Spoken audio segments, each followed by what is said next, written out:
6 days before the crown threw me out of the world, I stood in the ashes of the seed vault I had kept for 9 years and swallowed 11 seeds. Nobody saw me do it. There was nothing left in that room worth guarding, so nobody was guarding it. Just me, a floor of grey ash, and a man out in the corridor taking my name off the door with a chisel. His name was Emmerich Sark. He had a careful little face and he worked slowly, the way a man works when he wants the sound to carry. Chip. Chip. Chip. 9 years coming off oaken flakes. I did not go out and put his head through the paneling. I knelt where the drying racks had stood, felt through the ash with my fingers, and found the 11 things the fire had missed.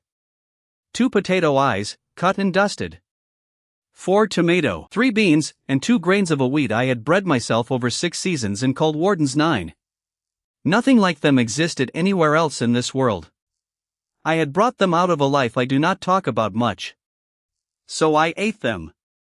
Dry, one at a time, with ash in my mouth. Then I walked out into the corridor and let Sark finish the door. They read the sentence on the 6th day, in the yard, out loud, because the point was never the crime. Fire in the crown's seed vault. Negligence of the warden of seed. The loss of every grain the loam had put by against a bad year. My candle, they said. My rack. My fault. I had been asleep 2 floors down when it started, and Sark had been my second in that vault for 2 years, and a man can want the top of a staircase very badly and still keep a careful little face. They took my office. They took my name off the rolls, which in the loam does not mean you are dead. It means you are simply not anybody anymore. And then, because the law is tidy, they had to deal with my household. A struck man leaves nothing behind that can be sold twice. Everything in my house went in an afternoon, under the hammer of a cheerful fat man called Tobin Slake, who was married to Sark's sister and who kept apologizing to me between lots. Everything except 5 bondservants nobody would take for nothing. He tried. I stood at the back and watched him try. He walked the price down until there was no price left, and the yard laughed at him, and in the end he shrugged and wrote them into my sentence. Property that cannot be sold goes where the owner goes. 5. Useless. That is what he had chalked on his slate. He had not written names. He had not wanted any. Hala was the eldest. Her hands shook so badly she could not hold a cup, and she carried them in front of her like 2 things she was minding for somebody else. Ren was the youngest and had no voice at all, and her mouth was a knot of white scar. 17, maybe. Her mother had died in the same year as the other 4 lost everything, and Hala had raised what was left of her on a stone floor. Dagny came on her hands. The bones of her legs had gone soft 9 years ago and she moved on her palms and forearms, quick and rolling, and she ate more ground that way than most people do walking. Solveig could not finish a sentence. 2 words, a stop, then a cough that folded her over. 11 years earlier she had been the one the other 4 looked at before they moved, and none of them had forgotten it, including her. And Estrid did not bend anywhere. Her skin had gone grey and hard along the arms and the jaw, and she walked like a door being carried by a pair of men who were not speaking to each other. The grey reach lies in a basin, and the crown keeps a ring of brine around it called the salt line. 9 leagues of canal, dug and refilled for 300 years, and it is the only work in the loam that has never once been allowed to fall behind. Anything with the grey salt in it that touches that brine burns and dies. That is the entire idea. You can walk into the reach, and you cannot walk out, because half a year in there puts enough salt in a man to make the water kill him on the way home. Bettany Vel met us at the gate. Her grandmother had held that gate, and her mother, and her, and she looked at the 6 of us the way a miller watches grain going by to some other mill. She read the rule off by heart, because there was no paper on the gate and never had been. Nothing that goes and comes out. Not the man. Not the women. Not 1 grain, not 1 nail. Then her people handed out the bowls, and that part one had not known about. Every exile gets a tin bowl at the line, dented, stamped underneath with a crown and the letter of the year, 1 to a person. They fill it once and you eat it standing on the crown side of the water where you can still see the fields. That is the mercy. They feed you inside of the loam so that you know exactly what shape the rest of your life is going to have. Ren ate hers before the cart stopped rolling. Then she went down on her knees in the road and brought it back up with blood in it, and young Simvel stepped behind his cousin Corbel and stayed there. Hala did not look at him. She got about half of hers into herself with both hands round the bowl, and set the rest down in front of Estrid, who had not been given a spoon, because nobody had thought her worth one. And that is when Sark came. He had ridden a couple of days out from Vantry to watch, which is a fair measure of how well he was sleeping. He wanted my coat. Not the way one man robs another. He wanted it as an officer recovering crown property, because the vault mark was stitched inside the collar and the vault was his now.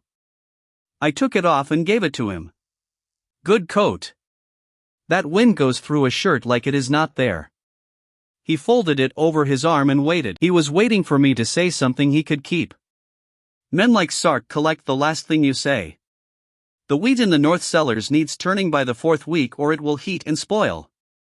Odo does the turning. He drinks, but only afterwards, so let him. What? Odo. North cellars. 4th week. He blinked at me. Then he got on his horse. Whatever he had ridden a couple of days to hear, it was not a note about grain, and I watched my coat go away over the causeway with nothing in it and felt, for about 4 heartbeats, like a man who was ahead. They opened the gate.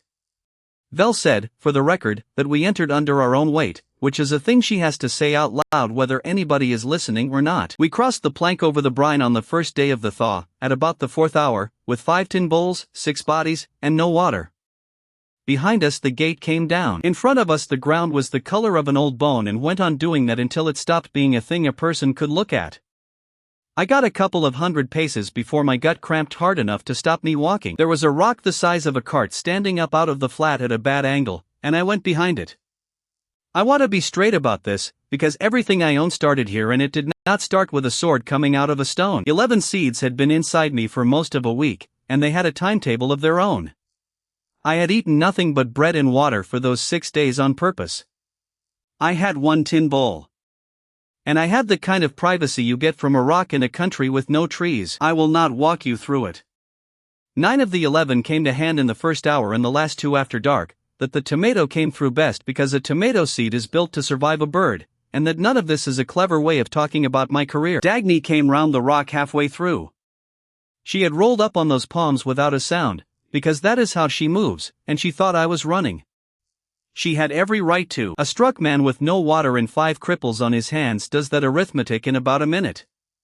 Then she saw what I was doing and stopped dead. Good afternoon. What in the name of the drowned north are you doing? Seed stock. That is seed stock? That is seed stock. She sat down on the salt with her legs out in front of her like 2 things somebody had left there, and she looked at the bowl, and she looked at me, and something in her face came apart in a way that was not quite laughing. 9 years, she said. 9 years of being carried about like a wet sack, and I have watched a lot of men lose their dignity, and you are the first one I have seen go digging for it. Are you going to help or are you going to talk? She helped. She picked the first one out of the dirt herself and wiped it on her sleeve and held it up to the light, and she never made the joke twice, and I have not forgotten that. What are they? Potato. Tomato. Beans. A wheat of mine. I have never heard of any of them. No, I said. You would not have. Where do they come from? A long way off.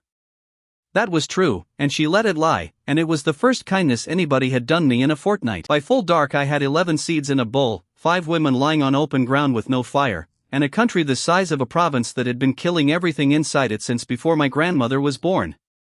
So I planted one. I did it properly, too. That is what I still laugh at. I scraped down through the crust with the rim of the bowl, found something underneath that was almost soil, made a bed the width of 2 fingers, laid a bean in it, firmed it, and gave it a mouthful of the water we did not have. Then I sat back on my heels and waited for the small stupid feeling that comes over you when you have put something into the ground. It came back up inside the hour. Not up. Out. The salt pushed it to the surface the way a body pushes out a splinter, and the bean was already black and soft, and when I broke it open the inside had gone to grey paste. That fast? Salveg, behind me, 2 words and then the cough. That fast, I said, and then the thing in my head, which I had long ago stopped calling anything at all, put a line in front of my eyes. It was not a screen. It did not congratulate me. Ground, hostile. Seed, 11. What comes out of a body has to go somewhere. I should say what that thing is, since it has been with me from the day I woke up in this world wearing somebody else's face, and for 9 years it was about as impressive as a good pair of boots. It names things. That is all. I put a hand flat on a field and it names what is in that field. Sour, thin, wet at the root, short of lime, tired in the 3rd year. In the loam that made me the best seed man of my generation, and everybody assumed I simply had a nose. It had never once said a word about a body. There had never been anything in a body worth saying. You need a sick country before you find out what a tool is really for. Hala came over while I was still on my knees looking at that line. She had walked to get there, which cost her something. She lowered herself down opposite me with her wrists crossed to hold the shake still, and she waited until I looked up. We should talk about what we cost. I have nothing. I can see that. It is the first honest thing anybody has said to the 5 of us in 11 years. You are going to get the price anyway, and you are going to say it back to me, so that later, when you want there to be a misunderstanding, there is not one. Behind her, Estrid turned her whole body around to listen. Ren crawled in close. Dagny sat up. Solveig lay still, and her eyes came open. Hala counted them off on those bad fingers, one at a time, slowly, loud enough to carry. 1. Nobody eats anything that comes out of this ground until Ren has tasted it first. Nobody. Not me. Not you. Not a child, not a dog. 2. When there is food and there is not enough of it, I say who eats and in what order, out loud, in front of everybody. Not you. 3. You never put one of us on her knees. Not for a lord, not for a guard, not for a joke. 4. You never buy anything with one of us. Not a road. Not a well. Not a truce. Not your own neck. 5. When the 5 of us are whole, the debt is finished, we go where we like, and you do not get to ask us to stay. I sat there with the empty bowl in my lap and a dead bean in my fist. And if I say no? Then nothing happens. We lie here and we die where we are. It takes a few days. The only difference between the 2 ways this goes is whether we do it as 5 people or as 5 items off a slate. Then the other one, quieter, and that is the one that actually got me. Say them back. So I said them back, all 5, in order, out loud, on the first night, to a woman who could not hold a cup, while 4 others listened with their eyes shut. I have put my seal on grain warrants that carried 30,000 people through a bad winter. None of it ever cost me a tenth of what those 5 lines have cost me, and I would say them again tonight. Ren came and put her head down against my knee like a dog choosing which side of the fire to sleep on. Hala watched me let her. Something in Hala's face moved about 1/4 of an inch and then went back. Now the ground, I said. Poor ground I could work with. This is dead. There is nothing in this basin I can plant into, so before the sun comes up I need clean dirt, and there is exactly one place in the world that has any. Where? On their side of the water. A canal silts. That is the one thing a canal does on its own, and the salt line is 9 leagues of it, so the crown keeps dredging crews on the water all year and they have to put what they dig somewhere. They put it on their own side, in long low banks above the towpath. Bottom mud, river silt, and the scrapings off the loam zone fields where the feeder comes in at 16 weir. It is the best dirt in the province and it lies there because nobody has ever wanted it. 10 paces of water. 9 leagues of it. Hala put up the obvious thing, which was that anybody who goes back to that water at night gets a bolt through them, because Vel's ditchmen do not watch the towpath for thieves. They watch it for swimmers. I am not swimming, I said. I am sending somebody down our bank into the reeds to lie in the mud and reach. How much do you need? 1 bowl. 1 bowl of clean dirt makes a bed 4 feet by 2. 4 feet by 2 shows me whether I am right. If I am not right, none of this matters and we can all stop worrying about it. Dagny was moving before anybody put it to her. That is the thing about Dagny I took a long time to understand. She is not brave the way a soldier is brave, standing still while something comes at her. She is brave the way water is brave. Show her a crack and she is through it and gone, and the argument happens afterwards. She went out at the black end of the night with a bowl in her teeth and her elbows in the salt. 400 paces of open ground took her a few hours, and she never once came up off her belly. She came back with a bowl of dredging mud and a lantern hook full of water off the cruise barrel, and both wrists open to the white from dragging on the crust, and she would not let anybody wrap them until the bowl was in my hands. Send me 2 bowls when I go again. This is a stupid way to move dirt. I built the bed myself, on my knees, with the flat of my hands, at the 5th hour of the 2nd day. I cut a trench in the dead crust, 4 feet by 2 and a hand deep, and threw the gray stuff over the side. I laid the clean mud along the bottom of it and it came out thinner than a blanket. I have set out orchards in my life. I have never been as careful with anything as I was with that little rectangle of somebody else's ditch. Then I cut the 2 potato eyes into 4, because a seed potato with 2 eyes is 4 plants if you have nerve and 1 plant if you do not, and I put the 4 in with the cut faces down and 1 tomato at the end, and gave them the hook of stolen water. 3, I said. 3 what? 3 days. If it works at all, it works in 3 days. Everything I know puts it at 12 days to sprout and 140 to lift. Nothing I know applies here. The thing in my head puts it at 3. And if it is not 3, then on the 4th morning I start walking north and we find out whether this basin has anything in it but salt. I am telling you now so nobody has to guess later. She looked at the bed for a while. In 11 years, she said, nobody has given us the plan before it happened. No thanks in it. She put it down the way you note something for the file. 3 days is nothing when you are eating. 3 days on a salt flat with 1 hook of water between 6 people is another animal entirely. We spent them behind the rock, which Dagny had already named the Tooth because of the angle it stands at. That name stuck to the rock, and then to the camp, and there are people alive now who think the country was always called that. I built a windbreak out of crust slabs. Estrid carried them. She could not bend to lift, so she stood over each slab, got her arms down, and came up with her whole body like a crane. 14 slabs in an afternoon. When I waved her off, she looked at me and carried the 15th. Ren spent the 3 days licking things. I mean that seriously. She went out on all fours and tasted the crust in 6 places, and the powder in the wind, and a dead beetle, and the wet under a slab, and every time she came back she took my wrist and drew on the back of my hand with 1 finger. She had a whole language on the back of a hand and nobody had ever bothered to learn it, so we started that week and it took me a month. 2 lines meant bad. 2 lines and a tap meant bad, but it will not kill you. A circle meant water. A circle with a line through it meant water that would. On the 2nd day she drew a circle with a line through it and pointed north, at a low green-black place I had been planning to walk to, and that is the first time Ren saved my life. By my count she has done it 4 more times since. Solveig did not speak at all on the 2nd day. She lay on her side facing the bed with her eyes open, and once an hour she got her breath for the same 2 words. Still there? Still there, I said. Hala did not sleep. She sat up against the Tooth with her hands crossed in her lap and looked at the 4 of them the way you look at a debt you cannot pay. On the 3rd night I put the question to her and got her whole life in a handful of words. I signed for them the year the North burned. Then nothing else, for a long time. I have learned since that this is Hala telling you everything, and if you push for more you get less.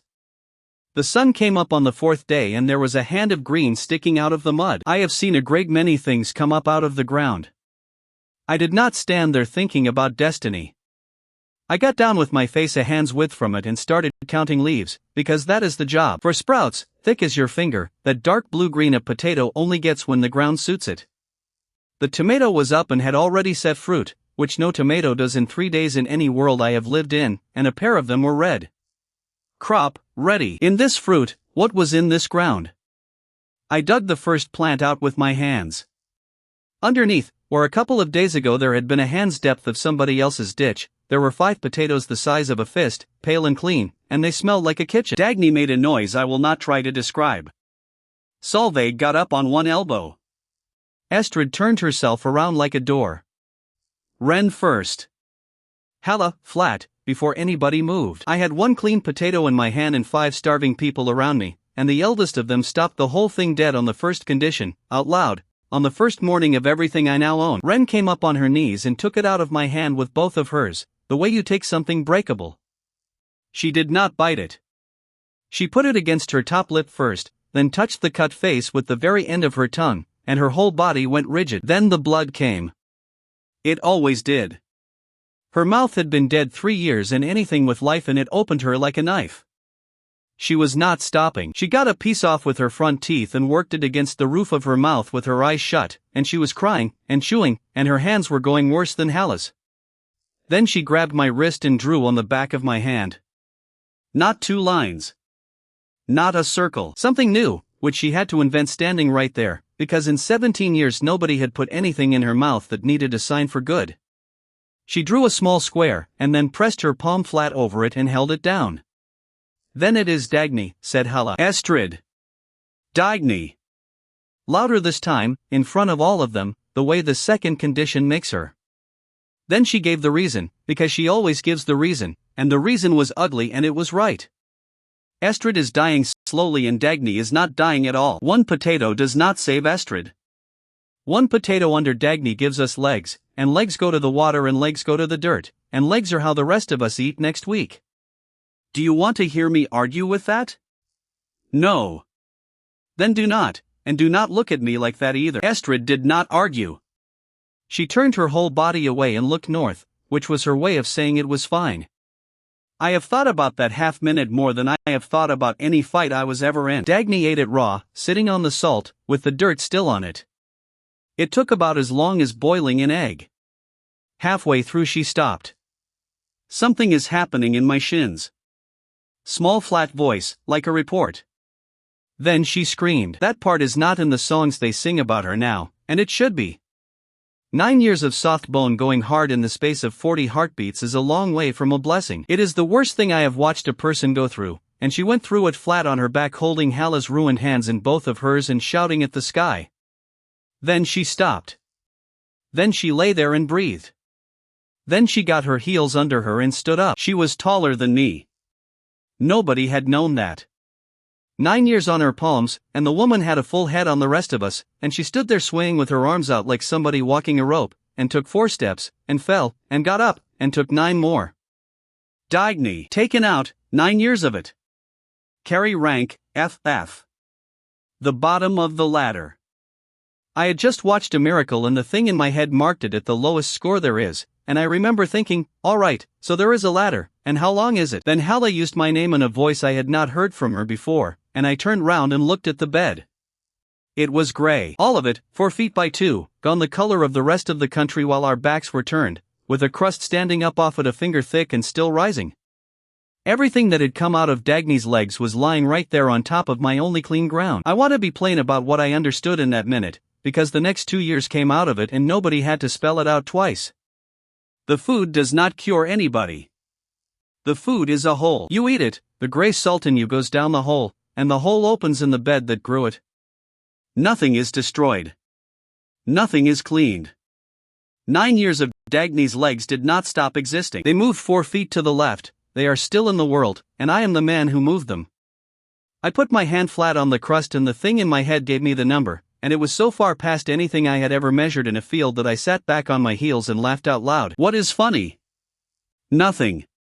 The crown has been doing this for 300 years and I have just found out what they were doing it with. I scraped the bed 2 hours with the rim of a bowl, and at the end of it I had about a peck of grey crust in the bowl and nowhere in the world to put it. That is the first time I stood there holding it. It was not the last. Keep that picture, a man with a bowl of poison in a country made out of other people's ground, because everything I built afterwards was built around that one question. In the end I walked 300 paces east and tipped it into a hollow. That hollow is still there. There is a fence round it now and a gate on the fence, and a pair of men who are paid to stand at the gate and turn people away. Then I went back and planted the second potato piece in the same bed. It came up in 3 days and it came up smaller. Not much, enough that a man who has spent his life looking down rows sees it in the dark. I planted the third and it was smaller again, pinched at the neck, the leaves gone narrow. 3 crops out of a bed and then it stops being a bed. After that it grows one thing, that grey wireweed out on the flat, and I would not feed that to a man I hated. So on the 6th day I had a rule, and the rule has never once changed on me since. Everything else that happens in this story is people arguing with it. Dagny went out on the 7th day and did not come back until the 9th. She had put it to Hala, and got a no, and gone anyway, with 2 potatoes down her shirt and her wrist strapped in her own sleeve, and Hala did not speak to anybody for a couple of days. When she came back she came at a run from a long way out. Dagny at a run, in those first weeks, was a thing you stopped work to watch. She had been walking for less than a week after 9 years, and she ran like a woman, making up the whole of it in one go. "People," she said, with her hands on her knees. 200 of them. "Where?"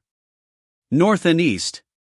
There is a spine of rock that curls round like a hook, and they have huts up on it and a wall of stacked crust, and 40 of them working the sump pits at the bottom of the slope. And there is water."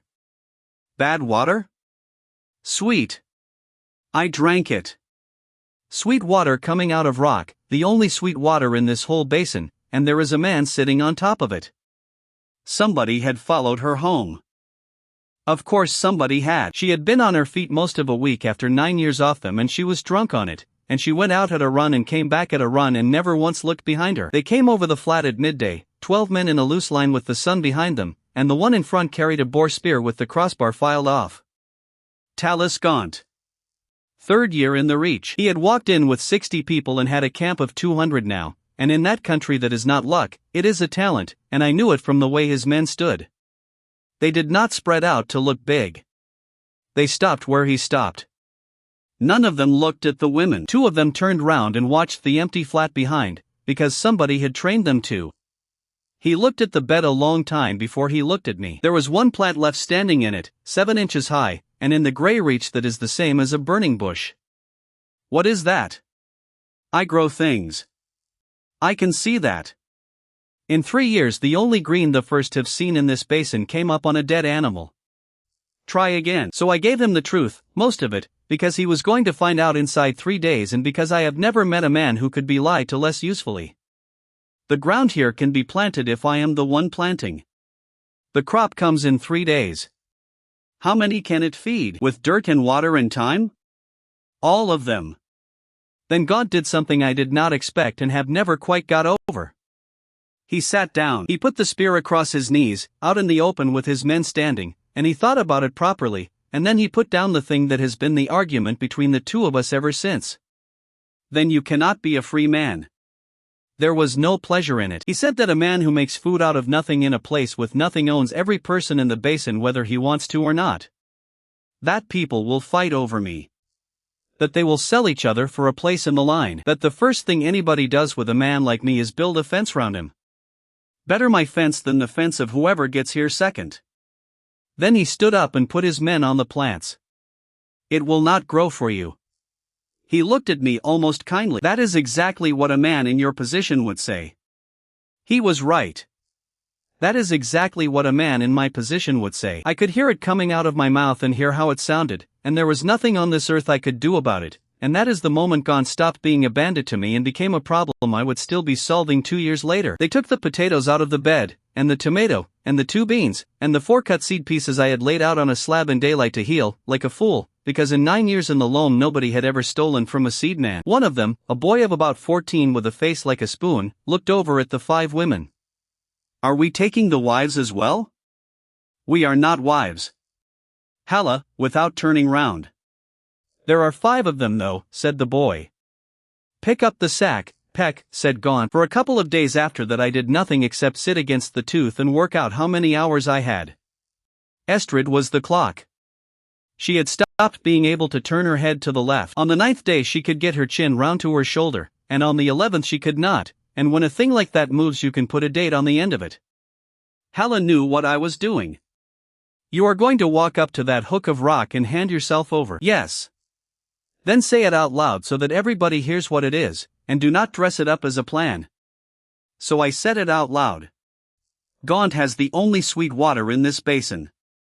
Gaunt has every pair of hands in this basin, and I have 5 people who cannot dig. Gaunt has my seed, and in 2 more days my seed is compost."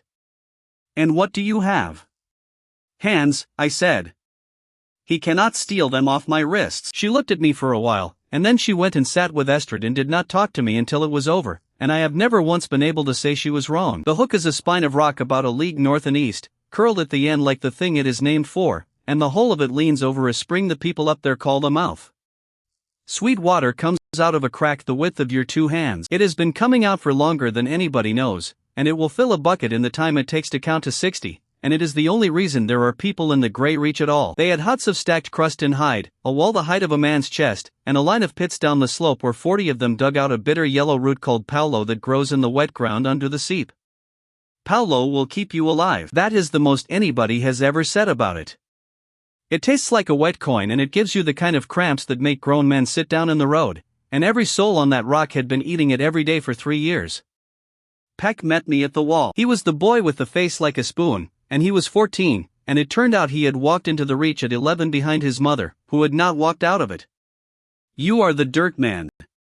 I am the dirt man. He is going to hang you, said Peck, with the cheerful interest of a boy who has not seen anything happen in a while. Marta Roque, who ran the pits and was Gaunt's cousin on his mother's side, put a spear across my chest at the gap in the wall and then took it away again because Gaunt was already coming down the slope, and behind him half the camp was coming down the slope, and none of them were looking at me. They were looking at the bed. Gaunt had done it properly. I will give him that for as long as I live. He had picked the lowest, dampest ground under the seep, he had turned it 2 spades deep, he had watered it morning and evening, and he had put a man on it at night with a stick. It was the 3rd morning. There was nothing there, not a shoot, not a crack in the surface, nothing. 4 seed pieces and a tomato lying in good wet dirt like 4 stones and a stone. He crouched down and pushed one out of the ground with 2 fingers. It came up soft and gray in the middle. Say it, he said. It only grows under my hands. Why? I have no idea. I have had it 9 years and I found out what it was for a fortnight ago. If you want a priest, I am not one. 200 people had come down that slope. I could hear a baby somewhere behind the huts, and somebody coughing the way Solveig coughs, and a woman with a burned face at the front, arms folded, watching me like a hawk watches a field. That was Bet Low. She had been in the Reach 5 years, longer than Gaunt, and she had buried a husband and both sons under the west end of the wall, and what she says at the hook goes further than what most men shout. She put the only question that mattered. If he plants for us, do we eat every day, or do we eat when he feels like it? Every day. 2 crops a week off every bed I can make, and a bed is 4 feet by 2, and I will need dirt and water and 40 people who do what they are given without an argument in front of me. And in return? Water for my 5. Food for my 5 off my own portion. And the seed comes back into my hands tonight, because 2 of those pieces are already going and I can still save them. He stood up and wiped his fingers on his thigh and looked out over the flat for a while. Not enough. I know. Then hear it from me instead of guessing. Your hands are the crop. So the hands are mine. Not hired. Not lodged. Mine, the way the mouth is mine, and if you walk off the hook without me knowing where you are going, Marta takes you off the flat with dogs. He does not have dogs. There is not a dog in the Grey Reach. He put it in because it sounded like the kind of thing a man puts in when he owns something, and he was still learning how to own a man, and I could hear him learning it. I agreed. I want to be very clear about why, because there were 4 other ways out of that morning and I had already been through all of them lying on the salt at night. I could have refused, and walked back, and watched Estrid stop turning her head at all inside a month, and Solveig go with the first cold rain. I could have gone north to the low green-black place Wren had marked with a line through a circle. I could have tried to take the whole camp off Gaunt with 5 women who could not stand up. Or I could hand him the only thing about me that was worth anything, keep the thing that was actually valuable, which was that it does not work without me, and start counting. That is the trade I made, and I made it with my eyes open, and it cost me for a year. Hala came up the slope that evening with Wren on her back, which took her a few hours, and she stood in front of me in the middle of the camp with the whole camp watching and did not lower her voice by 1 degree. You just sold 5 women you do not own. I sold my hands. Your hands feed us. He owns what feeds us. Do the rest of it yourself, you were always good at counting. There was nothing to say to that, because she was right, and the second condition and the fourth condition were both still standing and I had walked between them like a man going through a doorway sideways and telling himself he had not touched the frame. She did not forgive me for a long time. What she did instead was worse and better. She stood there in front of Gaunt's whole camp and named the order out loud. Wren tastes, then the children, all of them, then the sick who cannot stand, then the diggers, then us, then him. Gaunt looked at her, then he looked at me, and then at the people who had all heard a woman who could not hold a cup put his own camp in order in 11 words, and he made the first mistake I ever saw him make. He let it stand. 6 days later the hook was eating potato twice a day, baked in the ash in a thing Bet Low christened a clam cake, and the pits were half empty because nobody would touch Pal Low anymore. I had 11 beds going and 40 diggers hauling dredger mud from a bank 2 leagues down the line under Dagny's hand. Pack grew an inch. Bet Low's cough went. A man called Evo Gun, who had been a mason in Vantry before his guild put him in the reach for a wall that fell on a magistrate, got strong enough to start telling everybody how badly we had built everything. And behind the camp, on the north side where the ground drops, the grey crust I scraped off my beds every morning went into a hollow, one bowl at a time, then one basket at a time, then one barrow. Every one of those mouths is a body. Everything that came out of them went somewhere, and it went there, and by the 40th day the hollow behind the hook had a crust on it you could stand a spade in. On the 38th day a digger called Hesk went out to the north hollow before light to empty a barrow and did not come back with the barrow. They found him at the second hour, 40 paces down the slope from the crust, lying on his face with his boots gone and both feet grey to the ankle bone. He was still breathing. He stopped at noon. 2 nights later it took Orla Penn from the West Row, who had gone out to relieve herself, and the night after that it took Bet Low's dog, Rook. There was one dog in the Grey Reach. There had been. Nobody had seen anything. That is the thing that turned the hook inside out inside a week. There was no track, no shape in the dark, no noise. There was a man on his face in the open with his feet gone, and 40 paces behind him a flat grey field of the stuff I had been shoveling there every morning for a month. I knew what it was on the first morning. I want that on the record, because what I did next is the worst thing I did in the whole of that first year. I kept my mouth shut for a day and a night. I called it making certain. I sent Wren out at dusk with her sleeves tied down and she came back and drew on the back of my hand for a long time, and what she drew was a circle, and then the line through it, and then she put her whole hand flat and pushed it slowly across my wrist towards my elbow. It moves. She nodded. Towards what? She touched my mouth. Then she touched her own stomach. Then she pointed down the slope at the beds. It goes where the food is. That is all it wants and that is all it has ever wanted. 200 people had been putting everything the crop pulled out of them into one hole in the ground for 40 days, and the hole had got full, and full stuff runs downhill, and downhill is where we cook. And I sat on that for a day, because the moment I opened my mouth every person on the hook would know that the thing eating them at night came out of the bowls I had been filling. By the time I came down off the rock they had a rope over the frame of the salt shed and they had Hesks made up on a barrow with his hands behind him. His name does not matter and I am not going to give it to you, because he did nothing at all, and because his sister is alive and is a road warden in my country now and has enough to carry. Gaunt was not shouting. That is what people get wrong when they pass the story on. He was standing with his back to the man on the barrow, telling a frightened camp that there was poison in the North Hollow and that somebody had put it there, and every single word of it was reasonable. Somebody had put it there. He was looking for the wrong man for the right reason, and the right answer was standing at the bottom of the slope with dirt under his fingernails, keeping quiet.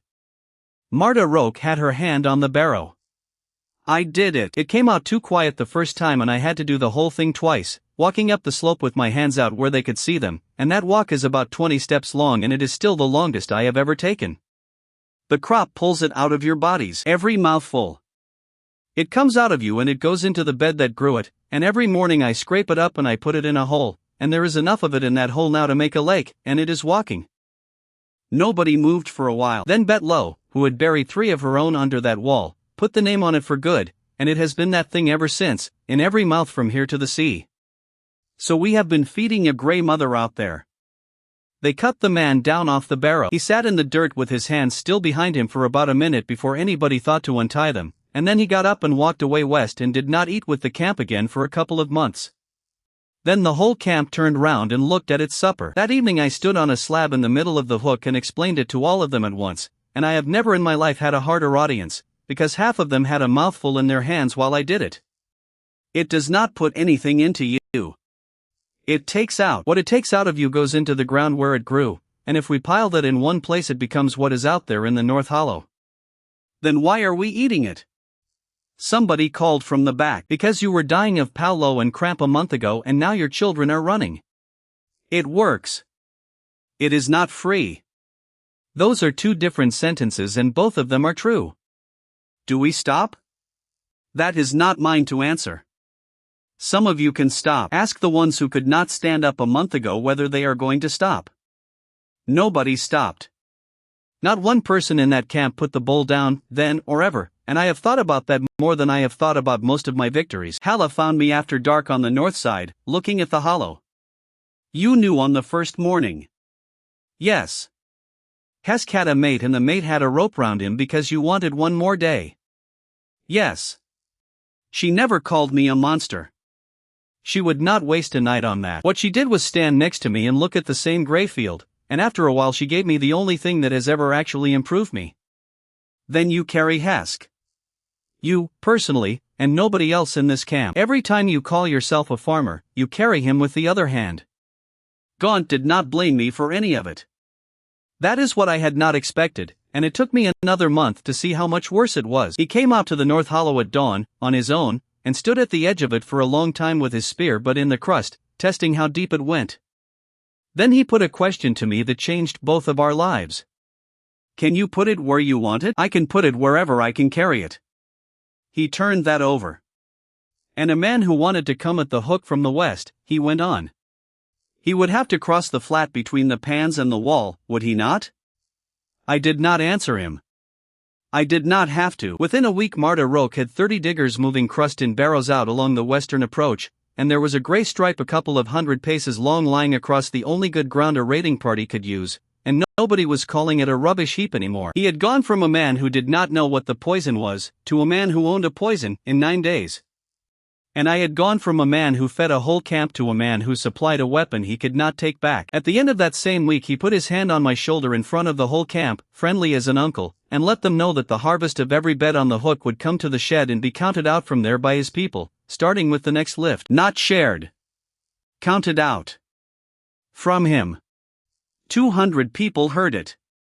And behind them, propped against the wall in the only patch of afternoon sun on the hook, Solveig got 2 words out before the cough, and the 2 words were, "Oh good." I went to Hala that night and gave her exactly what I was going to do and exactly what it was going to cost, because I had learned one thing from the business with Hesk, and it was that saying it afterwards is worth nothing at all. I am going to feed Solveig tomorrow, off the tomato bed, before the lift goes to Gaunt's shed. Estrid is next in the order. I named it in front of the camp. I know. Estrid waits another month. That is what it costs and I am the one spending it, and I am telling you before, not after. No, I heard you. I am doing it anyway. Then do not come to me afterwards and call it a difficult decision. It is an easy one.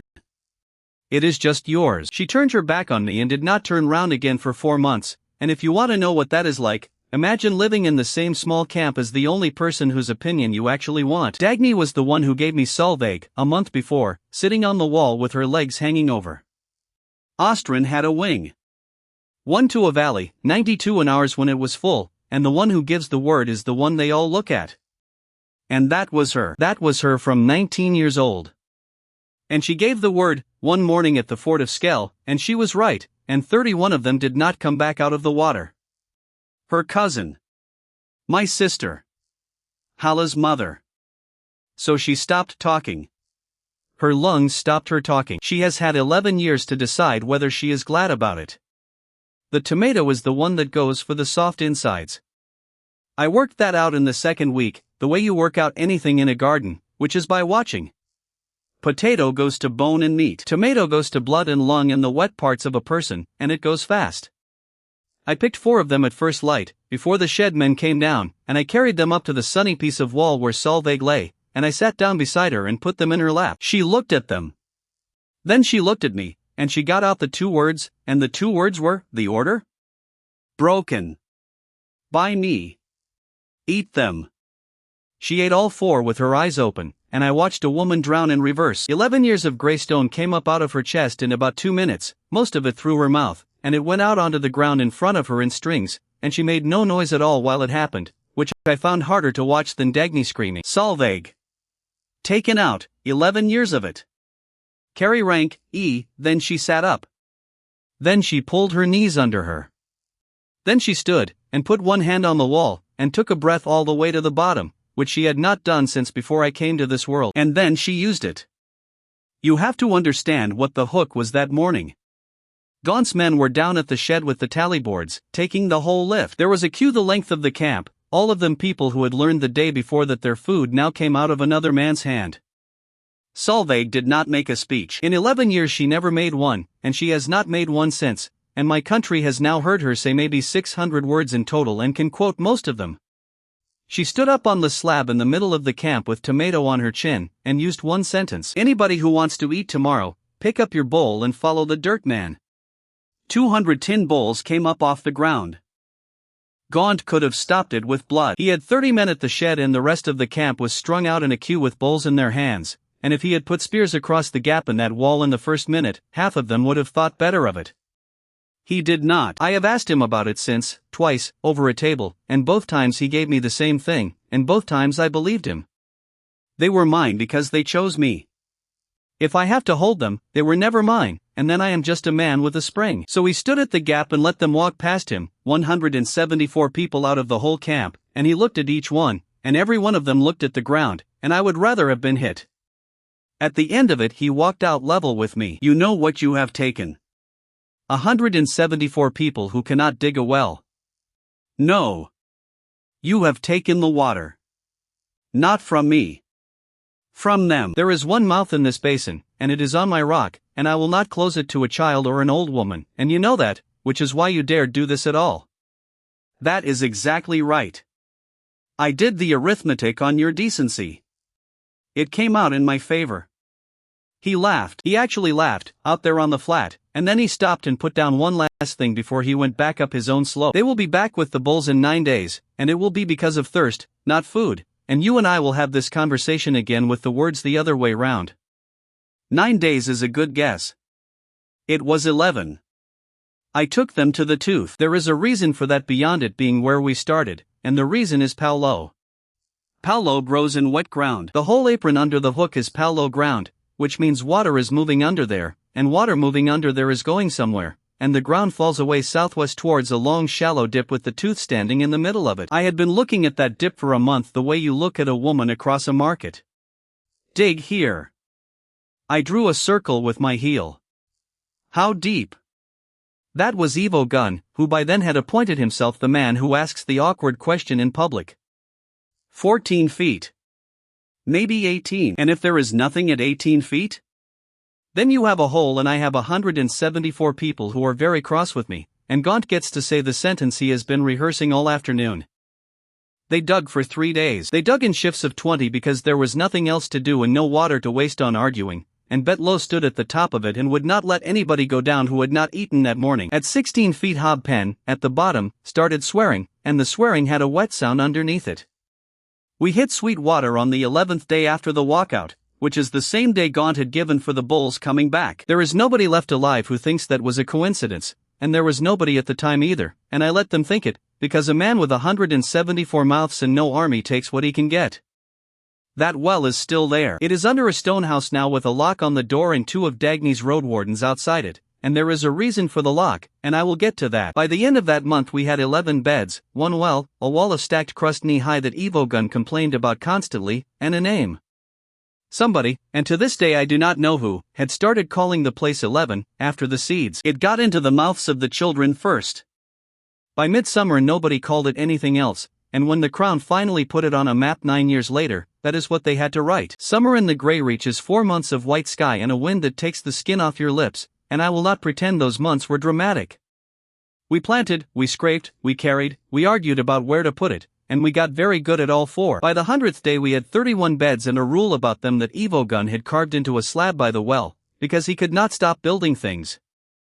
3 crops and rest it. Scrape every morning. Carry it out past the marker. Never twice in the same hollow. That last one was mine and it cost us more work than everything else together. One big pile becomes a grey mother. 40 small piles, spread over 2 leagues, each one no deeper than a man's knee, do not. They just sit there and kill their own square of a country that was already dead. That was my whole strategy for the first year, and I want to be honest about how thin it was. I was not solving anything. I was spreading it out so that it took longer to become a problem, and every single day I made more of it. The Crown counts the reach twice a year, spring and autumn, from the far bank, through a glass on a tripod. Because a head is a head whether it is standing or lying down, and the only thing they want to know is how the arithmetic of exile is coming along. On the 188th day Bettany Vel came down the towpath with her own riders and her brother's boysim, and set up her glass opposite the mouth of our dip, and looked through it for a very long time without saying anything to anybody. Then she sent Sim back to 16 were at a gallop, and got down off her horse, and stood at the edge of the brine and called across the water for the dirt man. I walked down. She looked at me the way you look at a sum that will not come out. There is green in my basin. There is. Since when? Since the thaw. There has not been green in my basin since my grandmother held this gate. My grandmother is on a wall in Vantry with a chain round her neck in the picture, and the chain is for keeping this basin the way it is. I know what the chain is for.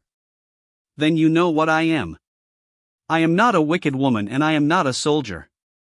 I am a keeper of a ditch, and a ditch keeper who reports green in the grey reach gets a letter back with a date on it, and after that it is out of her hands entirely. What date? She did not answer that. Not then. She stood there with the wind pulling at her coat and looked past me at the smoke of 170 cooking fires. Then she put the question I have had from every single official of the crown who has ever come to my gate, in the same order, with the same face. What is it? How much of it is there? And can you make it happen somewhere else? I gave her the first two and lied about the third, and then I did the only clever thing I did that autumn. I took a tomato out of my coat and threw it across the water. It went over the brine and she caught it against her chest with both hands, and then she stood there holding it and looking at it, and she did not put it down, and she did not put it in her bag for evidence either. Eat it. It came out of that ground? It came out of my hands. That is not the same ground anymore. She turned it over twice. Her thumb went along the seam of it the way a woman checks fruit at a stall, which is a thing the body remembers even when the head is busy. Then she bit into it standing on the towpath of the salt line with two of her own riders watching her do it.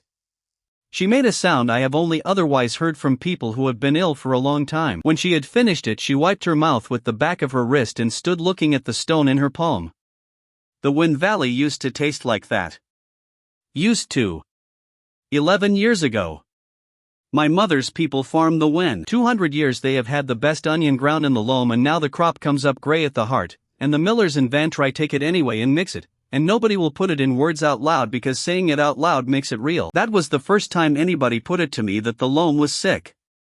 I did not understand what I had been handed. I filed it, the way you file a thing that does not fit, and it sat in me for a year before it went off. She threw the stone back across the water, which I thought was a joke until I saw her face, and she watched where it landed. Now listen to me, because I will only stand here once.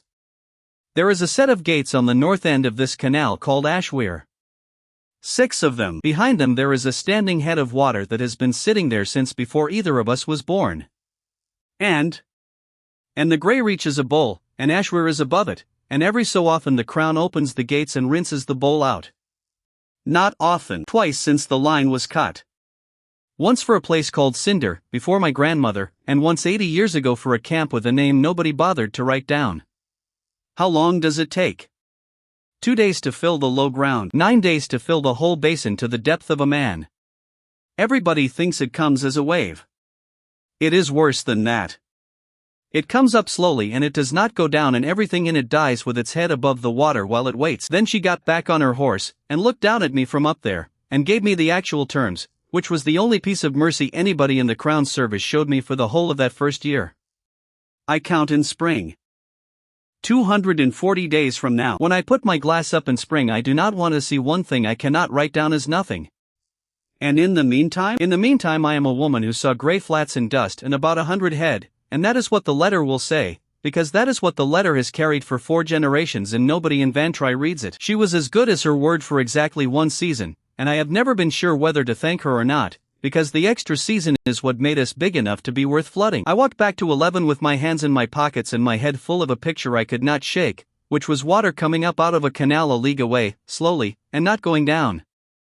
Hala was at the well when I got there. She had not spoken to me since the walkout, 4 months, and she was there with her arms folded because Evo Gun had built a windlass and could not stop showing it to people. I need 600 paces of bank on the west line before the thaw, to nobody in particular, out loud, in the way you do when you actually mean it for one person.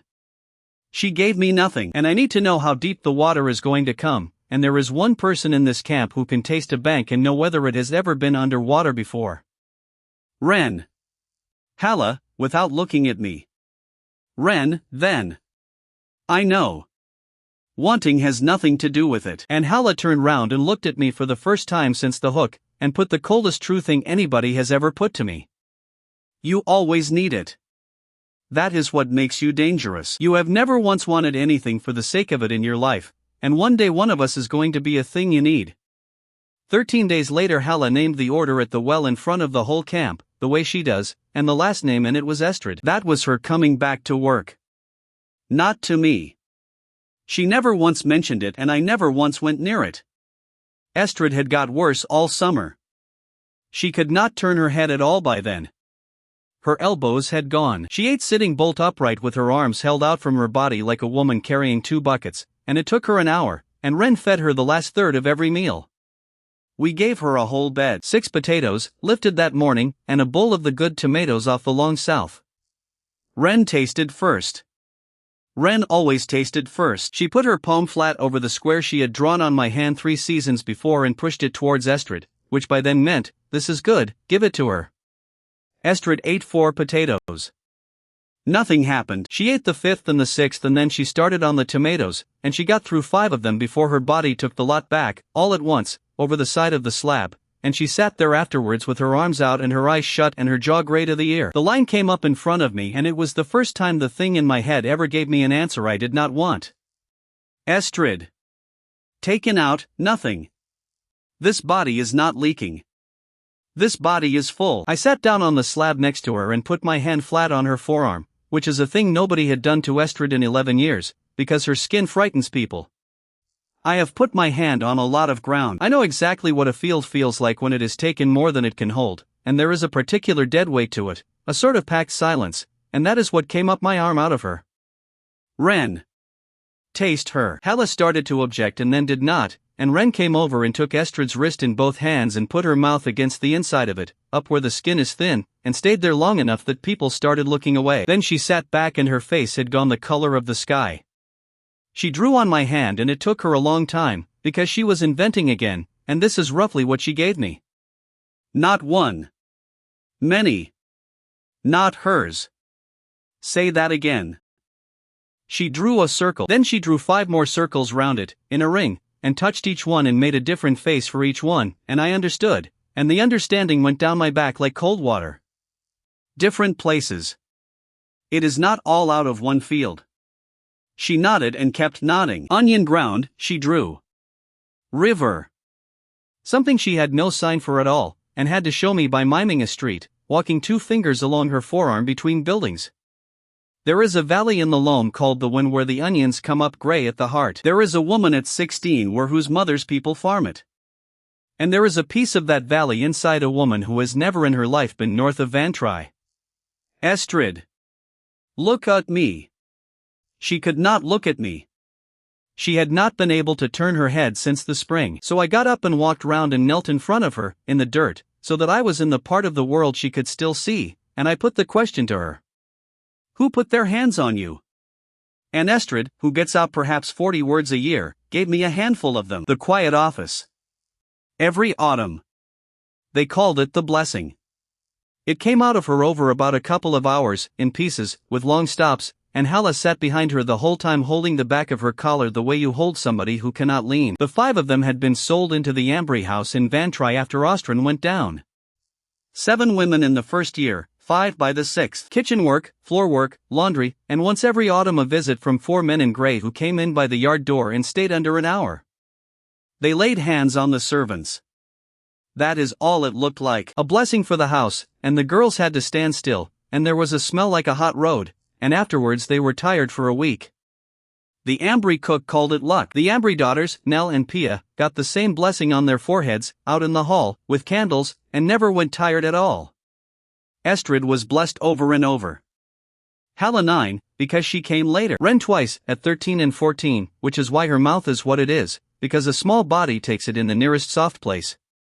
I wanted to know whether anybody had ever explained it. Nobody explains anything to a maid. And there it was, sitting in the middle of my camp in the middle of a dead country, and I could not get all the way round it yet. I had both hands on the edge of it. The crown does not put the grey salt in the reach. Not first.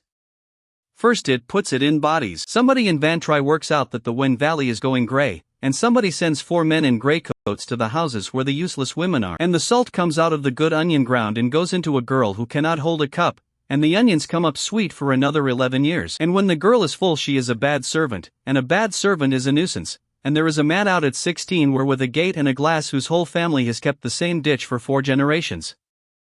They do not exile the useless out loud, to nobody. They post the full ones out. Estrid started to cry. I had never seen it and I did not know she could, because her face does not move anymore, and what happens instead is that water comes out of the outside corners and runs down the gray and she makes no sound at all. Hala was up on her feet. Do not tell her she is a jar. I am not. You just did. You just stood in front of her and worked out what she is for. Then Estrid got out one more thing, flat and slow through a jaw that would not open more than a finger's width, and it stopped the two of us like a hand on the chest. I know what I am for. I have always known. I want somebody to want the rest. Nobody had anything for a while after that. Then I gave her what I could and could not do, because she had earned that much and because I am not able to leave a problem alone even at a moment like that one. The potato is a hand's depth of pump. It pulls what is loose. You are not loose, you are packed, and a hand's depth of pump against packed ground does nothing at all, as anybody who has tried to drain a clay field knows. So what does? More root, a deeper crop, a bigger bed, and a lot longer with it, and I do not have any of those things yet. I have 31 beds 4 feet by 2 and I have a rule about not making one big hole. Then break your rule. Estrid, flat as a slab. I looked at her, and Hala looked at me, and above us the wind came over the lip of the dip and put a fine grey dust across the top of the well and the water in the bucket went dull with it. That was the 11th month of the first year and that is the exact hour I started building the thing that nearly finished me. Here is the thing I had got wrong for 11 months. And it is the sort of thing you only get wrong if you are lucky enough to be clever. 3 days is not the rule. 3 days is the floor. I had been lifting every bed on the 3rd morning because that was when the crop was ready, and ready is a word that has been making fools out of farmers since the first man put a seed in the ground. Ready means you can. It has never once meant you should. I left a bed standing. One bed, in the long south, 12 days, with the whole camp walking past it 4 times a day and asking me what was wrong with it. On the 12th day I put a spade in beside it and went down 2 feet and stopped, because the root was still going. Potato does not do that. Potato makes a shallow raft of root and sits in it like a man in a bath. This thing had gone down past my elbow into ground that had been dead since before the line was cut, and it was still going, and when I finally got it out it came up with a mat on it the size of a cartwheel and 15 pounds of tuber hanging off it. More time is more root. More root is more pull. That is not magic, that is every drainage ditch anybody has ever dug, and it took me 11 months to see it because I was too busy being amazed at 3 days. I called them together at the well and I gave them the price before I gave them the plan, because that is what I do now, and it is the only thing I do that I would recommend to anybody. I want 14 beds out of the long south standing for 20 days. That is 56 lifts we do not take. That is a third of what this camp eats for a month. Nessa Crook, who ran the barrow gangs and had her children and a bad shoulder, put the right question straight away. For who? For Estrid. And after Estrid, for anyone else who was packed and not leaking, and by my count that is 4 more women in this camp besides ours. Nobody argued about Estrid. What they argued about, for a couple of days, loudly, in front of everyone, was the order in which the 4 other packed women got their turn, and that argument was the first proper politics my country ever had. Hala settled it. She named it at the well with all of them standing there and she did not soften it. Estrid first because she has been full longest and she stops moving in a month. Then Betlow's sister. Then the 2 from the west huts, then Nessa. And before any of that, half rations for everybody who can still lift a barrow, and full for the children. And if anybody wants to go back to the hook for the mouth and the paulo, go now, in daylight, and take your bowl. 19 people went back to Gaunt that week. I have never blamed one of them. The long bed, which Evo Gun insisted on calling the sink, was 40 paces by 4, dug down 3 feet, and it took a fortnight in every barrow we had to line it with dredger mud, and the whole time I knew exactly what I was building and called it a garden. I was building a mouth. 20 days later I lifted it, and what came out of that trench was 140 pounds of potato and a root mat you could have roofed a hut with, and the thing in my head gave me one line. This bed will take what comes. We fed Estrid at noon in front of the whole camp, because she wanted it in front of the whole camp, and an hour earlier I would have sworn she wanted privacy, and I would have been wrong, and it would have been the same mistake I always make about her. She wanted to be looked at. She ate for a couple of hours. Nobody left. 150 people stood in a dip in a dead country and watched a woman eat potatoes. Ren sat on the slab beside her and put every one of them into her hand, and Solveig stood behind her with a palm flat between her shoulder blades so she would not go over backward. At the end of the first hour her jaw came open a finger's width further and she made a noise like a hinge. At the end of the second hour she turned her head to the left. She turned it slowly, the way you turn something you are not sure is yours, and she looked at Betlo, who was standing on her left side and had been standing on her left side for 4 months. And Betlo put both hands over her own face. Estrid taken out, 3 of 11. Carry rank, D, 3 of 11. Not one blessing. 3. And her elbows came back that afternoon and she washed her own face at the well for the first time since she was 24 years old. The bed went gray while she was still eating. 40 paces by 4, and I watched it go, and it did not go like the little beds did. It came up in ridges. It heaved. By dark there was a grey ridge along that trench the height of my knee and hard as fired clay. An Evo gun hit it with a hammer and got sparks. We shifted it over 6 days. 60 barrow loads. And on the second morning of it Nessa Crook came and found me with the question everybody had been avoiding, which was where? Not the little hollows. That was the whole trouble. 60 barrows of that will not go in 40 small piles knee deep, it will go in one big one. And I had made a rule against exactly that in front of everybody after Hesk died. There is an old watercourse 2 leagues northeast of 11 that runs down off the Hook shoulder and out into the flat, and it has not had water in it in living memory, and everybody calls it the Old Run. It is 30 feet wide, 10 deep, and half a league of it lies below the level of everything around it. If you wanted a hole to put something unpleasant in and never see it again, God made that one and left it lying there. Ren was against it. She did it properly, too. She walked the run with me for an hour, tasting the sand at the bottom, tasting the bank, and then she stopped at a place where the gravel changed and drew a circle on my hand, and then the line through it, and then she pointed at the whole length of the thing and drew the line again, twice. Water here. Later. When? She shrugged. There is no sign on the back of a hand for the difference between 11 years and 100. I did it anyway. I have gone over this with my own counsel twice and neither time did anybody quite believe how simple the reasoning was, so here it is. It was 2 leagues from where anyone lived.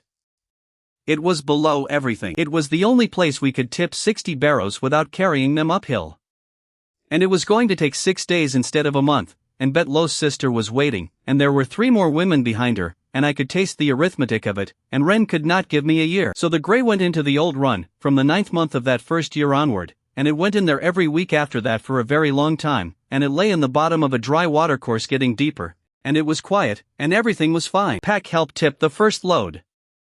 He had come over the wall with the walkout because Hala's order had put children first and he had been the first child in the queue. And by then he was 15 and had grown 5 inches in 7 months and could not stop grinning about it. He stood there at the lip of the run with the empty barrow and looked down at the grey and put a question to me that I got wrong. Is it going to sit there forever? Nothing sits anywhere forever. It will sit there long enough. Gaunt lost Marta Roke in the 10th month. She came over the flat on a grey morning with a handful of people behind her and her spear over her shoulder, and she stood at our wall and waited to be let in like anybody else. And Hala put her at the back of the order for a fortnight and she took it without a word. That left about 20 people on the hook. 20 people, 1 spring, 1 man, and a rock that curls.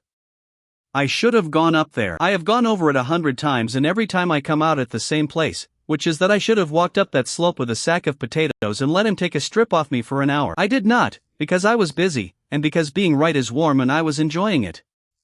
The well went on a night in the 11th month when the wind was off the north and nobody heard the barrow.